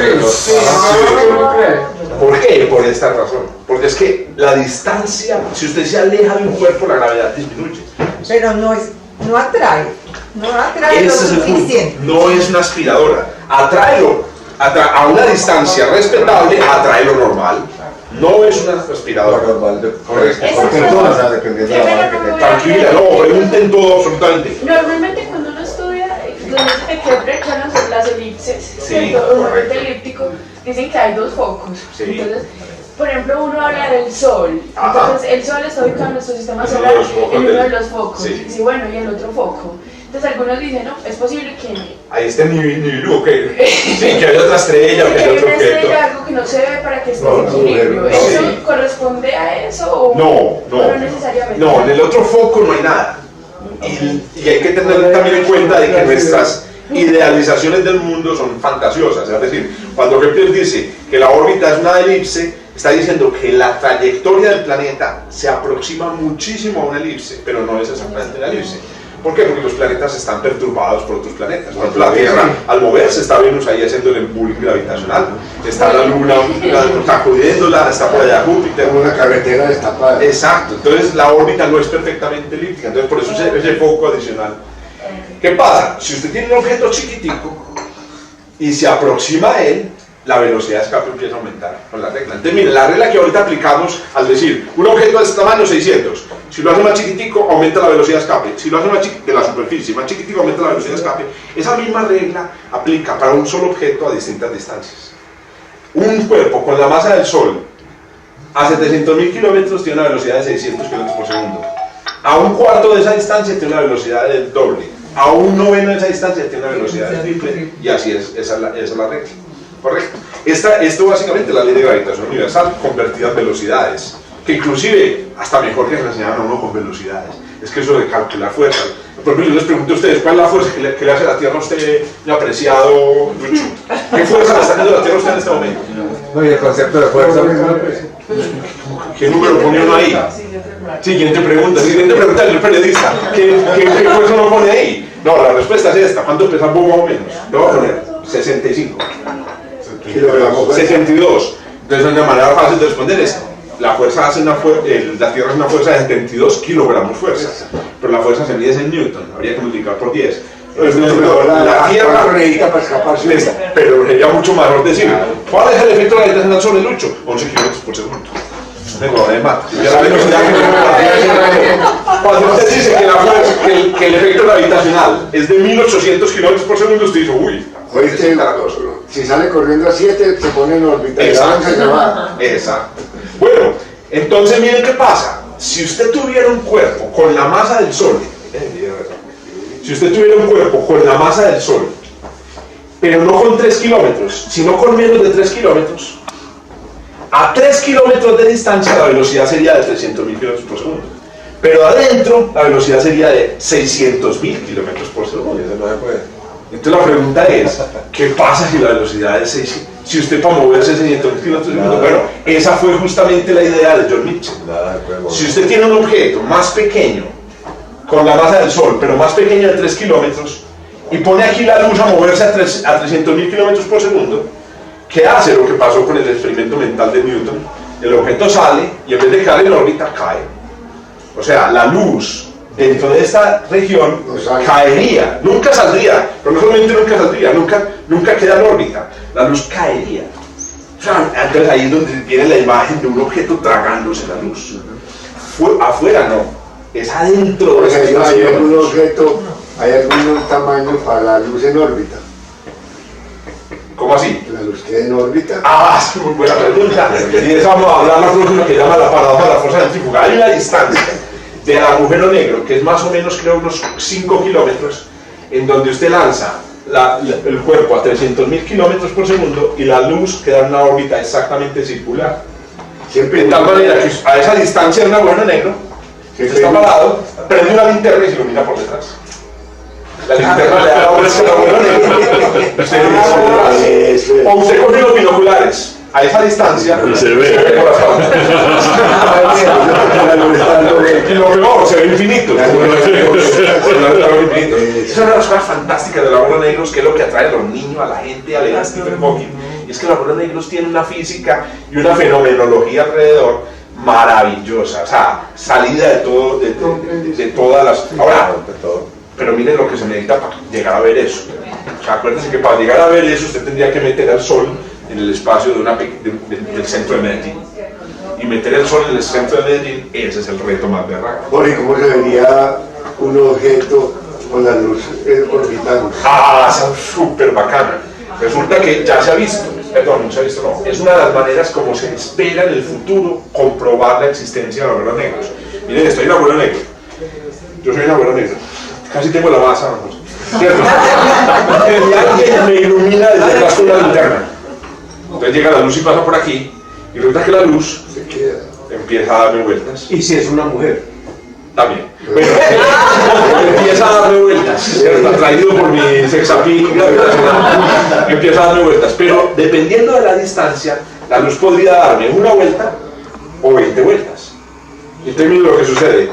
Imagínate que usted está atrás y manda una señal en código Morse con la linterna. ¿Qué ve el que está adelante? El que está adelante vería dos señales. Una que le llegaría en un tiempo y otra que le llegaría 20 vueltas después. Entonces, ¿qué pasa? Habría una especie de sincronización. Imagine usted viendo una película de televisión desde detrás de un agujero negro. Usted vería en unas partes de la imagen lo que está pasando ahora y en otras partes lo que pasó hace rato. ¿Por qué? Porque la luz atrapada dando vueltas crearía un retraso en el tiempo y eso lo esperan observar en el futuro. Esperan observar retrasos en la luz de lo que hay atrás del agujero negro que probaría que esto sí existe. Porque les cuento una cosa, hasta ahora tenemos evidencia de que existen objetos cuya velocidad de escape Jorge, eso está seguro, que tenemos objetos con esta velocidad de escape que podríamos llamar estrellas negras o no. Ahorita voy a aclarar una cosa muy importante. El concepto de estrella negra es un concepto maluco. Pero venía esa fotografía ahora de principios de año del primer agujero negro y que hay comparaciones. Esa fotografía tiene una apariencia que obedece las reglas extrañas del movimiento de la luz alrededor del agujero negro. Jorge, la pregunta mía es, si la luz está orbitando, no nos está llegando porque está orbitando, entonces no lo vemos negro. Exacto. Sí. Claro, habría un solo rayo de luz que quedaría orbitando para siempre. Pero si vos lo sacas un poquito, el rayo de luz podría quedar 20 veces orbitando. No, pero digamos los telescopios que verían. La luz está ahí. Y la luz está orbitando, ¿qué verían? Cerca del agujero negro nada, que fue lo que pasó con este agujero negro que vimos el año pasado. Esa luz que está orbitando no se ve. No, se vería. No se ve. Cerca de él. Pero más lejos, sí. Entonces lo que veríamos es un hueco. Un espacio donde no sale luz, pero más allá algo, ahí veríamos algo. Pero entonces, ¿qué es lo que sale del agujero negro? Nada. Si hay una cosa que... Todo lo que se ve salir del agujero negro en realidad sale de los alrededores. De los alrededores. Usted sabe que a usted le cuenta que hay una casa en donde se están matando, hijo de puta. Y allá no sale nadie, marica. Pero todo vecino escucha. Y eso es lo que sucede con estos agujeros negros. Están rodeados de gas que escuchan. Ve el agujero. Ayer un hijo de puta nuestro le dicen a uno desde lo lejos. ¿Cómo lo dicen? Con calor, por ejemplo. Porque el gas cuando da vueltas, fantástico. El gas cuando da vueltas, el gas que está más cerca va más rápido que el gas que está más lejos. Y entonces el que va más rápido fricciona con el exterior y esa fricción produce un calor a millones de grados. Se detectan afuera. Dos preguntas. Está comprobado que si, por decir, el hijo de uno se va para el espacio a 300.000 kilómetros, cuando vuelva a la Tierra, yo estoy más joven que él. Correcto. Correcto. Ese fenómeno. No, en este caso él es mucho más joven. Uno ya no está. Vamos allá. Vamos a ver. Les tengo media hora para demostrarles una cosa. Que toda la historia que acabo de contarles, lamentablemente, tiene un pequeño inconvenientico. Y el pequeño inconvenientico es que esta idea de este señor en 1783 asumía que la luz eran partículas, eran granitos de polvo luminoso. Y no. Resulta que en el año 1800, Es ondulatoria. en el año 1800, el señor Thomas Young descubrió que la luz no eran partículas, sino que la luz es un chisme. La luz es un mensaje que se manda en los campos electromagnéticos. ¿Cómo lo descubrieron? Un experimento muy famoso en física. Les llaman el experimento de la doble rendija. Una lámpara, una pantalla, le hacen dos rendijas, y al otro lado, ¿qué esperaría uno? Si lo que saldría de aquí fueran como balas disparadas desde una ametralladora, uno esperaría que en la pantalla de aquí se formaran dos rayas. Y no, se forman 20 rayas. Aquí está el experimento real. Este se puede hacer en el laboratorio, es muy sencillo. Un rayo láser, una rejilla de difracción se llama, la pone y mira lo que aparece. En vez de aparecer el punto de láser, aparecen otras rayas aquí. Este experimento se hizo en 1800. Pero aquí tienes un solo agujero o dos aquí, a la izquierda. Aquí tengo dos ranuritas, las dos ranuritas tienen que estar muy cerquita. Usted puede hacer esto en el laboratorio, o sea, esto no es un cuento, esto es una cosa que usted lleva a un niño al laboratorio y le muestra, la papita. Con esto quedó probada una cosa que no sé, que se había, digamos, especulado desde los griegos, desde los primeros filósofos jónicos, se había preguntado, ¿qué putas es la luz? Incluso habían teorías muy raras y que decían la siguiente: Aristóteles creo que sostenía que la luz iba de los ojos a los objetos. Salía de los ojos. Salía de los ojos a los objetos. Porque era muy sencillo argumentar Aristóteles. Me disculpan si de pronto El ciego no podía... Claro, el ciego no podía. Lo que pasa con el ciego es la realidad de los rayos. O sea, pues mire lo que decía Aristóteles. Es que es obvio, mire que cuando usted voltea ya no lo ve. ¿Cierto? Es obvio que los rayos salen a los objetos. Como Superman, el precursor de Superman. Uno se ríe, exacto. Uno se ríe de esa teoría y resulta que es que coja un niño de 5 años, 4 años y pregúntele qué es la luz. Era un problema en el tiempo de Newton el problema no estaba resuelto. Y Newton, padre del mecanicismo, pues que dijo, no, es súper sencillo la luz, como todo en el universo, como los átomos, etc. Son partículas, eso es una lluvia. Entonces cuando usted ve un objeto, las partículas llegan aquí, pum, rebotan a sus ojos, ahí está la luz. Pero este señor llega a este experimento, y resulta que el experimento explica qué es lo que sucede. Lo que sucede es lo siguiente: cuando usted dispara el rayo láser es una ola que llega sobre la pantalla, una ola. Y cuando esa ola llega a los dos huequitos, como sucede con las olas en el mar, se convierte en dos olas. Pero esas olas ya no son planas como las del láser, sino que son dos olas circulares. Y cuando esas dos olas circulares llegan a la pantalla, miren, hay unos lugares donde hay ola y otros en los que no. Ola, no, ola, no. Se interfieren y claro, a ese fenómeno se le llama interferencia. Y es la prueba radical de que la luz no es una ¿Y por qué hablan de que entra el efecto fotoeléctrico? que no es solo una partícula. No es fotoeléctrico. Son las dos. El efecto fotoeléctrico. O son las dos cosas. le voy a dar la respuesta para entender. No es solo una Si yo llego a la tienda y digo, mejor me una cervecita, y el tendero, usted del programa que vení, es por ahí dicen que la luz es una onda y una partícula. Entonces yo que le digo al tendero inmediatamente, marica, tengo afán, dame la cerveza y te voy a decir la respuesta rápido. La luz es una onda, ya, dame la cerveza. Pero si el tendero a mí me dice, no, ponme otra cerveza y me responde bien, ahí sí me le quedo y digo, tú te lo explico. Como usted me ha dado, si no, la respuesta corta. La luz es una onda. La luz es una onda. Pero una onda se compone de partículas. La luz es una onda. Lo que pasa es que en el efecto Una cerveza, sí. ocurre un fenómeno de mecánica cuántica en donde la onda, que tiene unas propiedades antes de llegar al objeto, se convierte en una onda localizada. Las ondas localizadas tienen toda la apariencia de las partículas. Una onda súper localizada, porque las ondas, por ejemplo, cuando yo hablo, se llena todo este auditorio de aliento, no mentiras que no. ¿De qué se llena este auditorio? De un mensaje. De aquí a donde estaba Olga Penagos no puedes sentir el aire que sale de mi boca.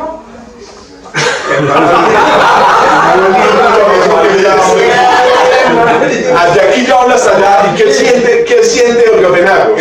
Lo que siente Olga Penagos es el chisme transmitido de una parte del aire a la siguiente, hacia la siguiente. No sale la voz desde mí, no sale la voz por mi boca y se transporta como un fluido. Es un chisme que sale de mi boca.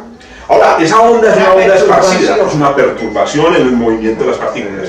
Ahora, ¿qué sucede? Si yo puedo producir un sonido en el que la perturbación esté concentrada en un punto. Incluso han movido cosas con sonido.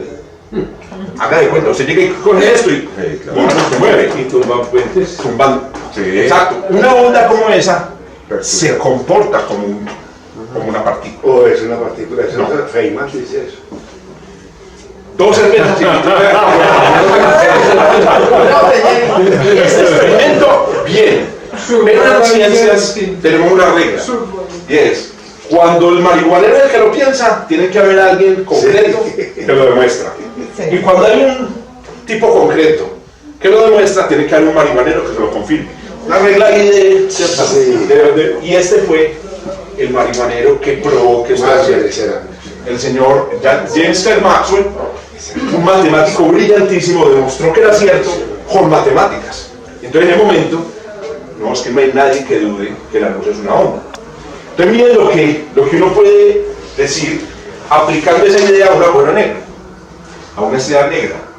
Si la luz es un chisme, entonces imaginen la estrella negra aquí, a 3 kilómetros, la velocidad es de 300.000 kilómetros por segundo, pero esto aplica es para las partículas, no para los chismes.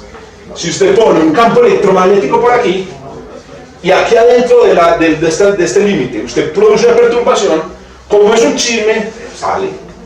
Hagan de cuenta de esto, usted tiene una cárcel, para salir de una cárcel usted tiene que haber sido, no puede ser preso.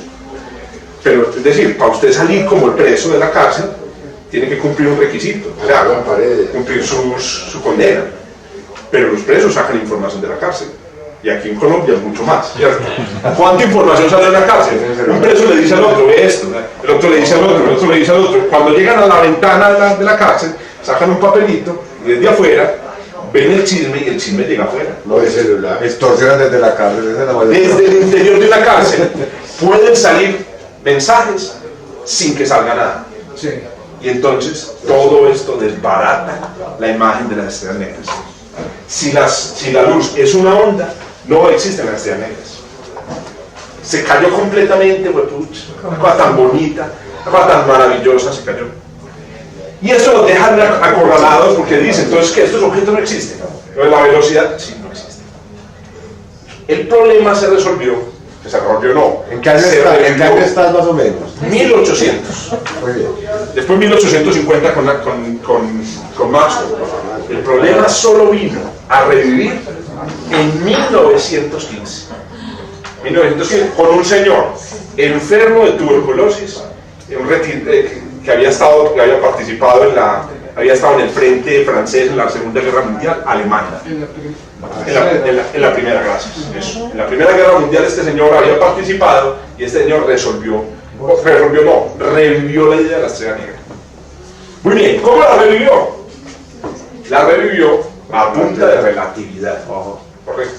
Es la relatividad. Los agujeros negros, la historia que acabo de contar de la velocidad de escape, es una historia parcial, es una historia que necesita resolver el problema de si la luz es una onda, porque la luz no escapa de un agujero negro. Entonces hay que hacer una revisión a la relatividad, que la relatividad pues, es un tema complicado. Yo tengo cursos por ahí completos, pero va a ser una revisión muy rápida para que lleguemos al hecho fundamental. El hecho fundamental tiene que ver con el tiempo. Entonces, la primera es la idea básica de la relatividad. La idea básica de la relatividad nació en una semilla, en un artículo que solamente tenía la firma de Einstein, pero por razones que hoy sabemos, parece el machismo de la época. Si hubiera tenido aquí Mileva Einstein, posiblemente el artículo no habría sido recibido, pero ellos dos convivían y eran físicos. Claro, imagínense, los dos estábamos juntos en la casa, no tenían hijos todavía. Y ella cogía. Cierto, bueno, ella tuvo un hijo y no tenían hijos, conversaban, estaban enamorados. Lo más seguro es que estas ideas salieron de la cabeza de los dos. Bueno, ¿cuáles fueron las ideas que salió? Ley número 1 de la relatividad. ¿Qué estaban estudiando ellos? Ellos estaban estudiando los fenómenos electromagnéticos. Eso era lo que estaban estudiando ellos. ¿Qué pasa? La primera cosa que ellos descubrieron era que había un fenómeno muy raro, había una situación muy rara con los fenómenos electromagnéticos. Tenía que ver con la velocidad de la luz. La velocidad de la luz de 300.000 kilómetros por segundo no es una velocidad cualquiera, porque es un número que en la teoría de Maxwell se obtiene combinando constantes de la naturaleza. Si ustedes han visto cursos de electromagnetismo, ese de 300.000 surge de multiplicar dos constantes. Entonces resulta que hay una ley de la relatividad que dice, a ver, lo que pasa es que hay un problema, y es que las velocidades dependen del observador. Si usted va por aquí por la autopista, a 100 kilómetros por hora, en la física clásica, y usted ve una piedra en el camino, desde su punto de vista la piedra no está quieta, va a 100 kilómetros por hora. Entonces la velocidad de la piedra es 0 o 100. No, la velocidad de la piedra es 0 para el que está quieto, 100 para el que está en el carro. Si usted va a 100 km por hora y al lado suyo pasa otro carro a 100 km por hora, ¿a qué velocidad va el carro? ¿A 100 o a 0? Pues si viene en la misma dirección. Si viene van en la misma dirección, viene para acá abajo. A 0. A 0. Usted va a 100, el otro va a 100, usted lo mira. ¿Qué le pasó con usted? Pueden convertir es por el aire. No, lo que dice que no va a pasar. Arranca 101 y se le pasa. Oye, así me pasé a mí con una V4, pasándome una tractomula y ponerme con el Versailles. Y no se le da, no. En estos días vi en Facebook otra, un motoneto. Sí. Iba a la misma velocidad de un camión y se cayó. Eso es El motoneto se cayó. Y se cayó porque se cayó debajo del camión. Ay, no. No le pasó nada. No. Iba a la misma velocidad del camión. El camión para él iba quieto.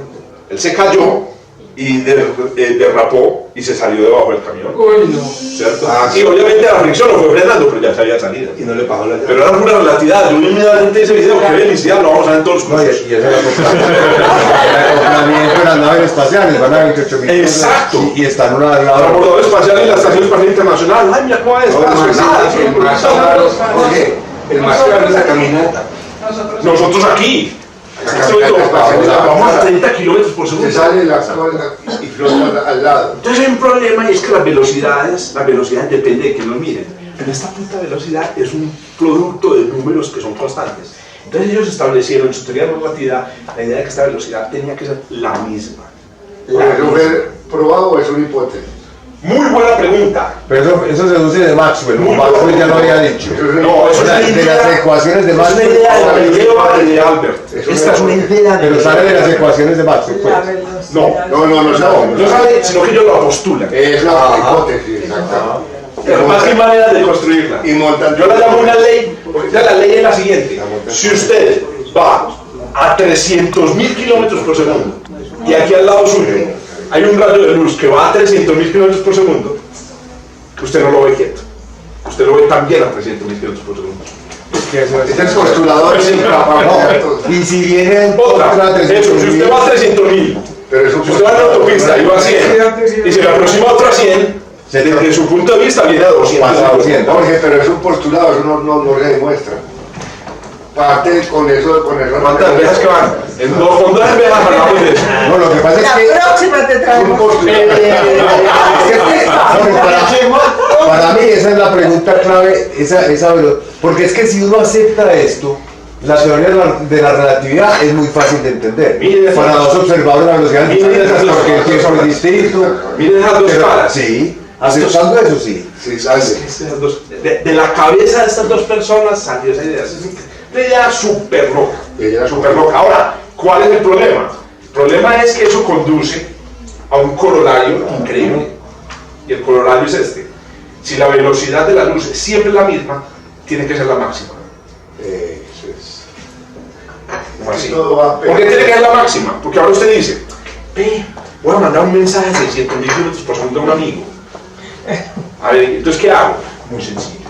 Usted llega y pone un walkie-talkie y lo pones a 300.000.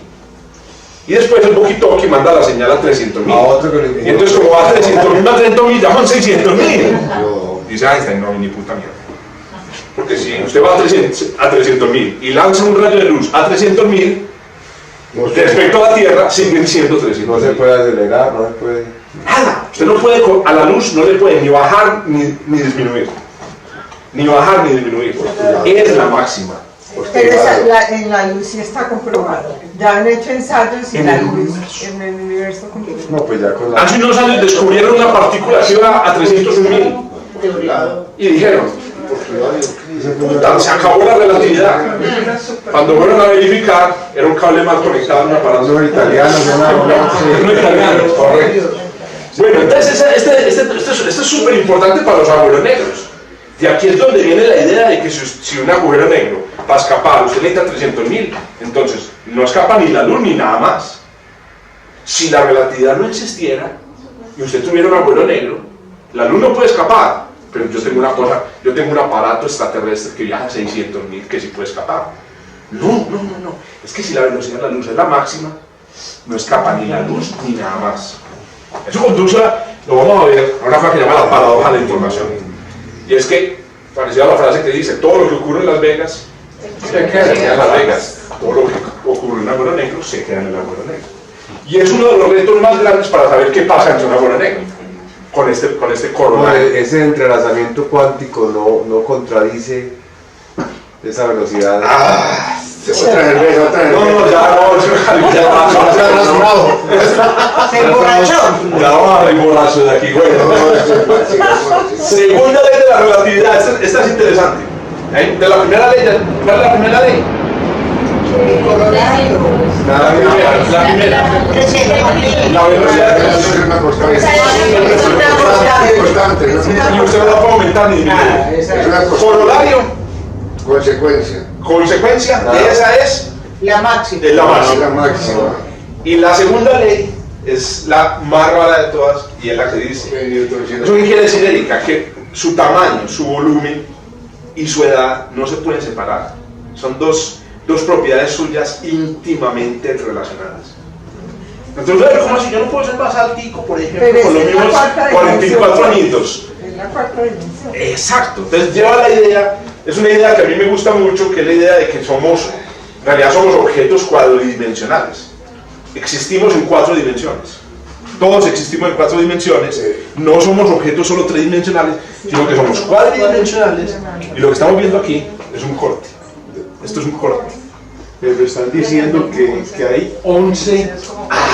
No, claro. Esa es la teoría de cuerdas que dice que hay 11. Entonces yo soy un objeto de... No se siente como más grande. Yo aprendí eso en relatividad, yo me sentí grande. Ahora, yo digo que yo soy un chorizo, una morcilla cuadridimensional, que empezó en 1975 y va a acabar, pues espero yo, por ahí en el 2060. En el 2060, no, en el 2125. Correcto. Y lo que ustedes están viendo aquí es una tajadita. Esta es una muestrecita. Muestrecita. Bueno, ahora, hay una cosa, esa es la parte de que somos 4 dimensionales. Pero hay una parte que tiene que ver con el hecho, o sea, de que la geometría, porque ojo, usted dice 3 dimensiones, 2 dimensiones, bien, chévere, 4 dimensiones, eso me cae en la cabeza, pero la geometría, una cosa muy complicada, porque miren, ¿qué pasa? A usted le enseñan la geometría en el colegio en un cuaderno Jim Book Plan. Y entonces usted aprende reglas como esta. Si usted hace un triángulo, la suma de los ángulos da 180. Si hace un círculo, el perímetro del círculo es 6 veces el radio. Y así. Todas esas reglas son reglas en el Jim Book. Pero a usted nunca le enseñaron, por ejemplo, sobre una superficie esférica. Y la geometría de una superficie esférica es completamente distinta. Todo lo que nosotros sabemos de geometría, de triángulos, circunferencias, esferas, todo lo aprendimos en 3 dimensiones. ¿Cómo es en 4? Sí, también. Pero el 4 es el tiempo. El tiempo, si le agrego el tiempo, ¿cómo es un triángulo en el espacio-tiempo? Entonces les voy a enseñar la regla. La regla es súper sencilla. Si la aprenden, van a dar un salto fundamental en sus vidas. Cuántico. Y se aprende muy sencillo. La primera se aprende considerando una situación experimental, un experimento mental, en el que usted normalmente está en una cuadra de un banco. Pero usted siempre piensa es que en el dónde. Usted nunca piensa en el cuándo. El cuándo uno se lo imagina es como pasando en la cabeza de uno, pues. Pero si usted le agrega el cuándo, ustedes miren cómo empiezan a ocurrir aquí cosas interesantes. Lo primero, imaginen un taxi, aquí está un policía quieto en un taxi y el taxi arranca. ¿Cómo se ve el movimiento del taxi en el espacio-tiempo? Se ve así. El taxi y el policía. El policía se mueve en el espacio-tiempo, un descubrimiento nuevo. El taxi está moviendo, el policía está moviendo. No está quieto. No está quieto. Moviendo en el espacio-tiempo. Ahí descubrimos una forma nueva. Aquí donde estoy, no hay nada quieto. Entreputado para el futuro. Entreputado. O sea, el policía ahí está quieto, pero se está moviendo. Se mueve para y la posición de voy a 3600 segundos por hora. Oiga, pues, voy a 3600 segundos por hora hacia el futuro. No, más rápido. Eso es comparado. Voy a 24 horas por día hacia el futuro. El taxi no se mueve en el tiempo. Entonces, el policía solo se mueve en el tiempo. Y el taxi hacia arriba. Y el taxi en el tiempo y en el espacio y en el tiempo. Por eso es que la trayectoria del policía es una línea horizontal, pero esta es una línea diagonal. Correcto. Bueno, ¿qué es lo que uno ve? Es que nosotros tenemos una visión del mundo como la de un espectador de cine. ¿Qué es lo que uno ve? Que no le enseñaron. Uno ve el que está viendo, ¿no? Pero un director de cine vería esta trayectoria en 4 dimensiones. Lo que nosotros vemos son las proyecciones. ¿Qué vemos nosotros? Nosotros vemos el taxi y lo vemos moviéndose por la cuadra. ¿Eso qué es? Solo la parte espacial. Y qué ve uno también en su recuerdo. El taxi estaba antes allí y después bien. Esa es la parte temporal. Entonces, nosotros somos unos chorizos en 4 dimensiones con una parte espacial y una parte temporal. Ahora, como si el cuatridimensional fuera esa línea, exacto, pues que todo el objeto incluyera en 4 dimensiones esa red. Oiga, lo más impresionante es que en relatividad el futuro y el pasado se mezclan. O sea, esa idea de que el presente, el futuro y el pasado como son un mismo objeto. Yo soy un chorizo desde el 75 hasta el 2075. Pero por eso es que el universo es así. Por eso es que el universo es como... Por eso es presente, pasado y futuro. No. Al mismo tiempo. Hasta ahí más a tener que darles una tequila. Bueno, vamos a ver. Entonces, esta línea que aquí se compone de 2 cosas, del tiempo y del espacio. Ahora, miren que se formó un triángulo rectángulo. Todos los que estudiamos matemáticas o física, apenas vemos un triángulo empezamos a Pitágoras. Bueno, hay un dicho por ahí, antioqueño, que después lo digo. Empezamos a salivar, marica. Empezamos a decir, qué rico para aplicar a Pitágoras, ceros, cosenos, etc. En particular, uno se siente tentado a decir que esta línea es el cuadrado de esta más el cuadrado de esta, que se siente tentado de esta. Bueno, esta línea que hay aquí, señora, esta línea que hay aquí, efectivamente tiene un tiempo, tiene una longitud. Esta línea que hay aquí tiene una longitud que se llama el tiempo propio del taxista. Si el taxista va registrando en su movimiento con un reloj dentro del taxi, la línea que hay, la distancia que hay de aquí a aquí es lo que marca el reloj dentro del taxi. Mientras tanto, la línea que hay aquí a aquí es lo que marca el reloj del policía. ¿Correcto? La pregunta es, ¿son la misma o son distintas? Es decir, la longitud de esta línea, vamos a poner estas 2 líneas, ¿tienen la misma longitud o tienen longitudes diferentes? A ver, mírenlas pues. ¿Cuál es más larga y cuál es más cortita? Claro, miren, es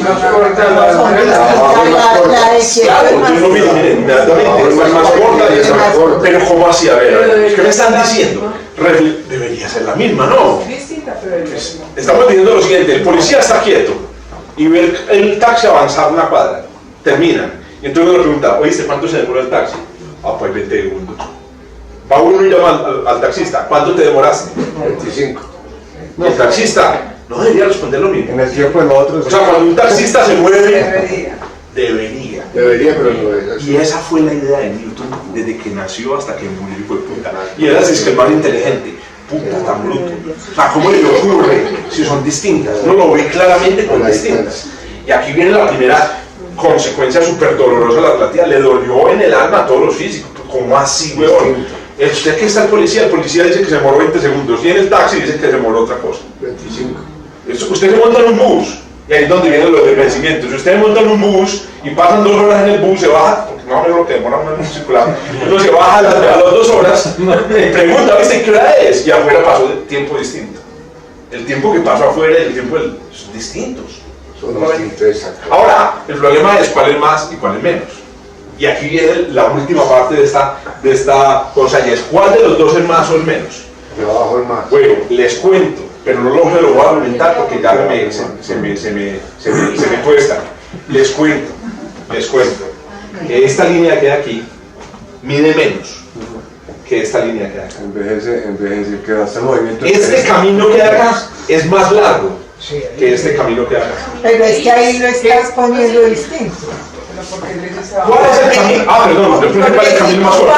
¿Cuál de estas 2 líneas es más corta? Miren, el que hizo el taxi fue hasta la esquina y se devolvió. Y llegar al mismo punto. Y llegar al mismo punto. La pregunta es, ¿cuál se demoró más, cuál se demoró menos? El taxi va 20 segundos y se para y se me queda una cosa y se devuelve 20 segundos. El taxista, el policía dice, ve, te demoraste 40 segundos yendo y viniendo. El taxista mira su reloj y dice, oigan, 40 segundos, no me demoré 40 segundos, me demoré 45. ¿Cuál de estos 2 caminos es más corto? Entonces, el rompimiento grande, esto lo descubrió uno de los maestros de Einstein de la Universidad de Matemáticas, que obviamente durante la universidad había pensado que Einstein era una bestia, pero cuando Einstein con su esposa publicó este trabajo, dijo, este es un genio, descubrió una cosa increíble. En el espacio-tiempo, esta línea es más larga que esta. Y si usted aprende eso desde chiquito, es lo mismo que si usted le enseñara en una cosa Jim Book, o si le dieran un curso, entonces vaya a esta hora geometría euclidiana, saca el Jim Book, pero la próxima hora es geometría riemanniana. Y si uno quiere, a la siguiente hora sería geometría minkowskiana o einsteiniana. Y la geometría einsteiniana le enseñaría que esta línea es más larga que esta. Aquí está la solución al problema de los gemelos. Porque entonces se queda el papá, son dos hermanos, un hermano se queda aquí y el otro se va a viajar. Entonces cuando llega aquí, ¿cuál de los dos está más viejo? Entonces resulta que el que está más viejo es el que se quedó, porque esta línea es la línea más larga. O sea, hay que moverse en la vida para mantenerse joven. Correcto. Así como moverse, esa es la clave de la cultura.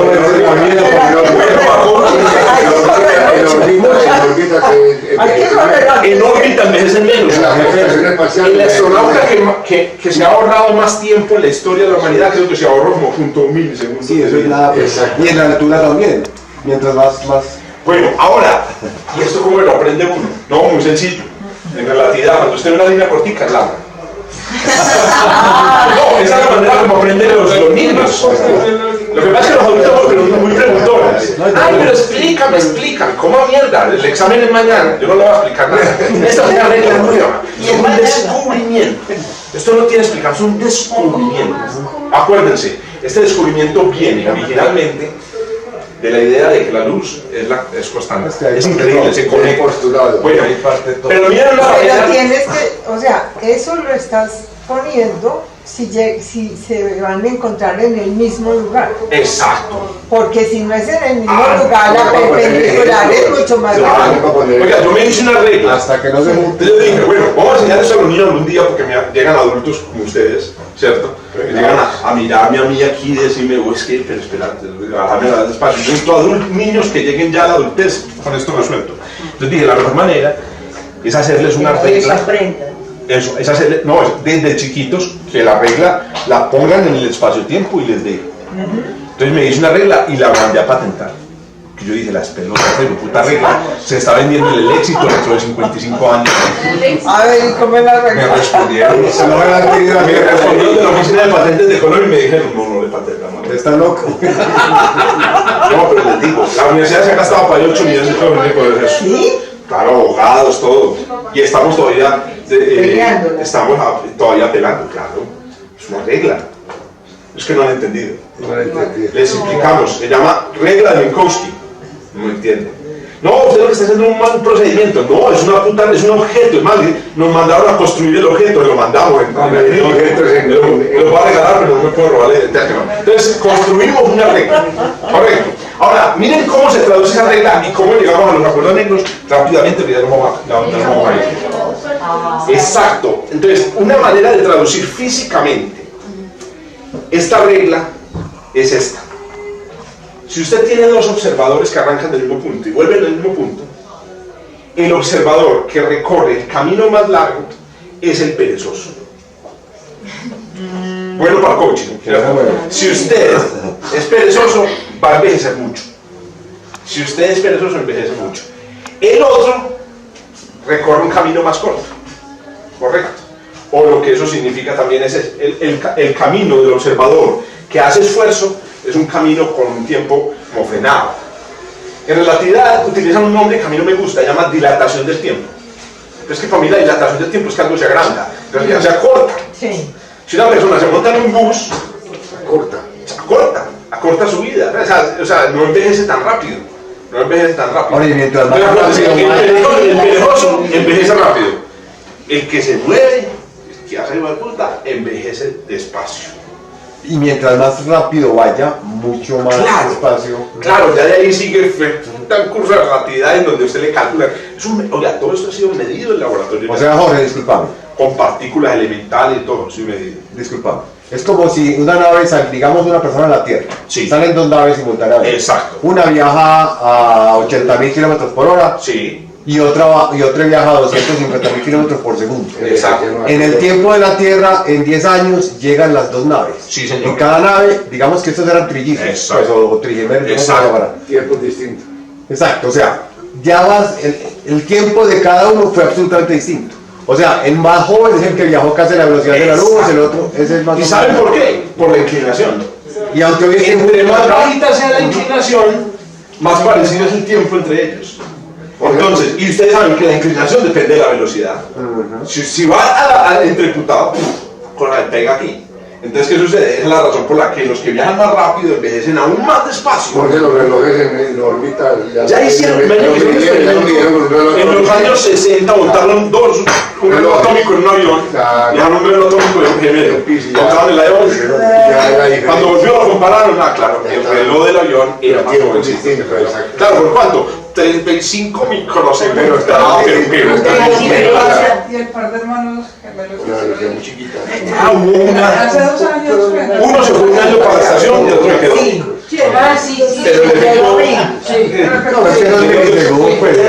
Sudar ya te envejece más, ¿cierto? Bueno, venga, pero esperen que ya llegamos a la relatividad general. Bueno, resulta que la pregunta del millón entonces es: metámosle gravedad a esta cobra. A ver, metámosle gravedad. ¿Qué pasa con la gravedad? Pues que gravedad. Y entonces vamos a imaginarnos la gravedad en el espacio-tiempo. Entonces ya aquí hay un edificio, y en ese edificio hay un vecino, y aquí yo puse un limpiador, pero una cosita le está limpiando la ventana, pero podemos poner un bebé, si quieren. Entonces llega y coge el bebé y lo tira para el aire, en la ventana. El bebé sube y vuelve y cae en sus manos. Un experimento sencillo, me imagino que la asusté, pero eso puede suceder. No es bebé, un gato, un balón, un perro, un balón, los gatos son prácticamente hijos. El gato y lo tiramos 5 metros para arriba. El que en la azotea. Bueno, ¿cómo se ve eso en el espacio-tiempo? Se ve así. Sí. Está yo, por eso lo haga en el balcón, quieto, sosteniendo el gato viajando. Bueno, la pregunta es, ¿y aquí cuál es el camino más largo? A ver, no, ya ustedes sabían. Recuerden que eso, la regla es, si usted ve una línea y es cortica, es el más largo. ¿Correcto? Sí, pero es que no se les puede olvidar la gravedad. Y miren lo que sucede con la gravedad. La gravedad frena el tiempo. ¿Cuál de estos dos seres vivos, el Jorge Zuluaga o el gato, es el más perezoso en ese experimento? El gato. ¿Por qué? Porque le da fuerza la hizo Jorge Zuluaga. Porque la fuerza la hizo Jorge Zuluaga. No, ¿saben cuál es el más perezoso? El gato, por la siguiente razón. Jorge Zuluaga, para quedarse en el balcón haciendo así, tiene que utilizar fuerza. Para uno sostenerse en la gravedad tiene que utilizar fuerza. Yo estoy forzado, en este momento yo soy el que estoy haciendo el esfuerzo. En cambio el otro está flotando. Entonces, ¿qué sucede? Resulta que el que está aquí, en la gravedad, ahora este es el camino más largo. Y este es el más corto. ¿Eso qué significa? Y ahí llegamos a los agujeros negros por fin. Eso significa, acuérdense pues, el camino del perezoso es el más largo, el camino del perezoso es el más largo. Entonces lo que sucede aquí es que el camino del perezoso, que es el gato, es el más largo, y el otro camino, que es el que yo seguí aquí, es el camino que tiene el tiempo frenado. Cuando el gato y Jorge Zuluaga se encuentran, ¿quién es el que ha envejecido más? Jorge Zuluaga. El que ha envejecido más es el gato. Perdón. Claro. Le voy a hablar para el proceso. No, sí. Lo que pasa es que eso, claro, son reglas nuevas. El que ha envejecido más es el gato. Entonces, cuando hay gravedad, el tiempo va más lento. Y entonces aquí es donde aparece un efecto nuevo, una cosa maravillosa, y es el reloj de una persona que está en el piso 15 funciona más frenado que el de una persona en el piso 20. Y la razón de eso es la gravedad. Entonces, la conclusión de Einstein aquí, de fondo, que hay muchas más cosas aquí, es Básicamente, la gravedad es una manifestación de un cambio en el tiempo. Es un cambio en el tiempo. En realidad lo que sucede, porque el gato sube y vuelve y baja, básicamente es un fenómeno en el tiempo. Es un fenómeno que ocurre en el espacio-tiempo. La gravedad no es una atracción, la gravedad no es un magnetismo. La gravedad tiene que ver con la estructura del espacio-tiempo. Voy a redondear con una idea para mostrárselas para mostrarle entonces lo que sucede en la gravedad de un cuerpo con masa. Y fue una idea de este señor. Este fue el señor tuberculoso que tuvo que retirarse porque se murió pues porque se enfermó de tuberculosis y se tuvo que retirar del ejército. Y en el año 1915, ya perdí el dato exactamente, en 1916, este señor fue el primero en utilizar la teoría de la relatividad para predecir este hecho. Hay varias maneras entonces de medir la gravedad. Una con la fuerza, pero la fuerza, ya dijimos, es complicada. Otra es con la velocidad de escape. Entre más cerca, más velocidad de escape. Pero hay una tercera, y es con el tiempo. Entre más cerca estás vos de un cuerpo, más despacio va el reloj. Entre más lejos, más rápido. Y cuando vos estás a una distancia extremadamente grande, el reloj va a la lata. Bueno, ¿qué pasa? En la superficie de un agujero negro, los relojes se detienen. Ese tipo se detiene. En la superficie de un agujero negro los relojes se detienen. Voy a extender esa idea en la próxima tertulia. Pero cuando usted dice que los relojes se detienen, ahí es donde entra la definición de agujero negro. El agujero negro no es el tema de la velocidad de escape, porque la velocidad de escape solo afecta a las partículas, pero al tiempo lo afecta todo. Si usted está en un lugar donde el tiempo ya no funciona más, entonces usted lo mandan a explorar el agujero negro. Usted llega y aterriza en el agujero negro y dice, listo, aquí estoy. Bueno, pero ya me quiero ir. Y usted empieza a mandar señales de humo, o señales con ¿cómo es que llama? Con código Morse, con algo de internet. Y desde afuera lo ven a usted congelado. ¿Estará contento? ¿Estará aburrido?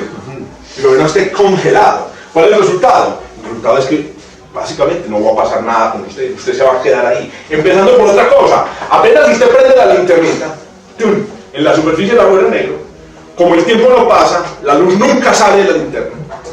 Y por lo tanto, en realidad, desde afuera, usted no ve nada. Jorge, ¿usted ve? Por eso es negro. Y no es negro porque la luz no pueda salir porque no tenga velocidad. Jorge, por el tiempo. Te hago una pregunta. En la parte interior que el reloj va muy rápido, pues a la velocidad normal, si vamos a velocidad muy alta, la velocidad muy alta también para los relojes. ¿Qué pasa ahí con los claro, lo que no está haciendo es cuando uno combina los dos efectos. Sí, por ejemplo, un cuerpo en caída libre. Es una belleza. Salen unas ecuaciones deliciosas. Muy bien. Jorge, pero disculpame. Segundo, señor. ¿El tiempo se detiene para el observador externo o para la persona profesional? O sea, realmente no se puede mover. Muy buena pregunta. Muy buena pregunta. Muy buena pregunta y la vamos a ver también en la próxima, porque resulta que a esa situación de que el tiempo se detiene se lo llama en la física una singularidad, porque el tiempo no puede detenerse. Y resulta que la singularidad es relativa. Es lo que estás diciendo. La singularidad solo la ve el que está afuera. Porque el que está en el agujero negro dice, ¿viste, María? No me responde. Y allá está. Pero hay una película de Interstellar, ¿no? Muy buena, claro. Hay una noche. Hay una noche. Interestelar. En Interestelar están en una nave espacial y van a rescatar a otro que está cerca del agujero negro. Bajan en una sonda, rescatan a la persona y cuando suben, el de arriba dice, marica, se demoraron 27 años, huevón. ¿Cuánto se demoraban? Sí, no, era por una hora que ellos estuvieron una hora pasaban 7 años. Exacto. Y ellos estuvieron como 2 o 3 horas. Ella estuvo como 3 horas. ¿Y a quién dejaron la nave? Al negrito. Puta madre, siempre el negrito que se lleva la punta en las películas. El negrito llega ya, habían pasado 21 años y a estos computadores le habían pasado 3 horas. Pero entonces era como así que pasa, no, pero vos estabas en medio de una pregunta. No, estaba, pues, que estaba... relativo. O sea, pues entonces él percibe, por ejemplo, si enciende la linterna, que la luz sale. Sí. O sea, que nosotros podríamos tener un agujero negro sin saber. Sin saber. Oh, es que voy a borrar. Claro, Stephen Hawking dice eso. La tesis de Stephen Hawking, su tesis de doctorado fue: vivimos dentro de un agujero negro. El centro del agujero negro es el Big Bang y la superficie del agujero negro es el borde luminoso observable. O sea, ¿quieren saber qué es el agujero negro? Redondeando. Entonces, ojo, toda la teoría clásica nos dio la teoría de las velocidades de escape y los tamaños. Toda esa teoría da los tamaños correctos. Efectivamente, los agujeros negros son de 3 kilómetros por segundo, ¿cierto? Es de 3 kilómetros. Un agujero negro con la masa del Sol tiene 3 kilómetros. Efectivamente, entre más pequeño sea un objeto, más posibilidad hay de que se convierta en un agujero negro. Si un objeto es grande, entre más masa tenga, más posibilidad de que se convierta en un agujero negro. Todo eso que viene del tiempo de Newton, chuleado. Ahora, ¿cuál es el problema? Que no podemos aplicar esas reglas a la luz, o sea, las reglas de la velocidad de escape, porque es una onda. Entonces ahí entra la relatividad. Y la relatividad lo que entra es a explicar que en esos objetos el tiempo funciona distinto. En particular, el tiempo se va haciendo más lento entre más cerca esté de un agujero negro, y en la superficie del agujero negro se detiene. Entonces, la razón por la cual hoy, en el siglo XXI, después de 1915, sabemos que de los agujeros negros no escapa la luz, ni escapa nada, no es por la velocidad de escape, sino por el tiempo. Ahí redondeamos. Si se orbita a la velocidad de la luz un agujero negro, entonces, ¿qué pasa con el tiempo? Imagínate, entonces hay doble dilatación. La dilatación de la gravedad más la dilatación del Bueno, pero es que velocidad. si yo viajo a la velocidad de la luz, también el tiempo se detiene. O sea, en teoría, si yo viajo en un rayo de luz de aquí a la galaxia Andrómeda, que para un externo se demora 2 millones y pico de años, sí. Yo en un rayo de luz llego ahí mismo. A la velocidad. Sí, pero o sea, no puedes viajar a la velocidad de la luz exactamente. No. Por las hasta bueno, póngale pues un centímetro. 99.99%. Sí, exacto. Vos llegas a Alfa Centauri y llegas en 3 horas. Sí, llegas en 3 horas porque además se contrae la distancia. ¿Cierto? Y aquí en la Tierra dicen, no se demoró 4 años. 4 años.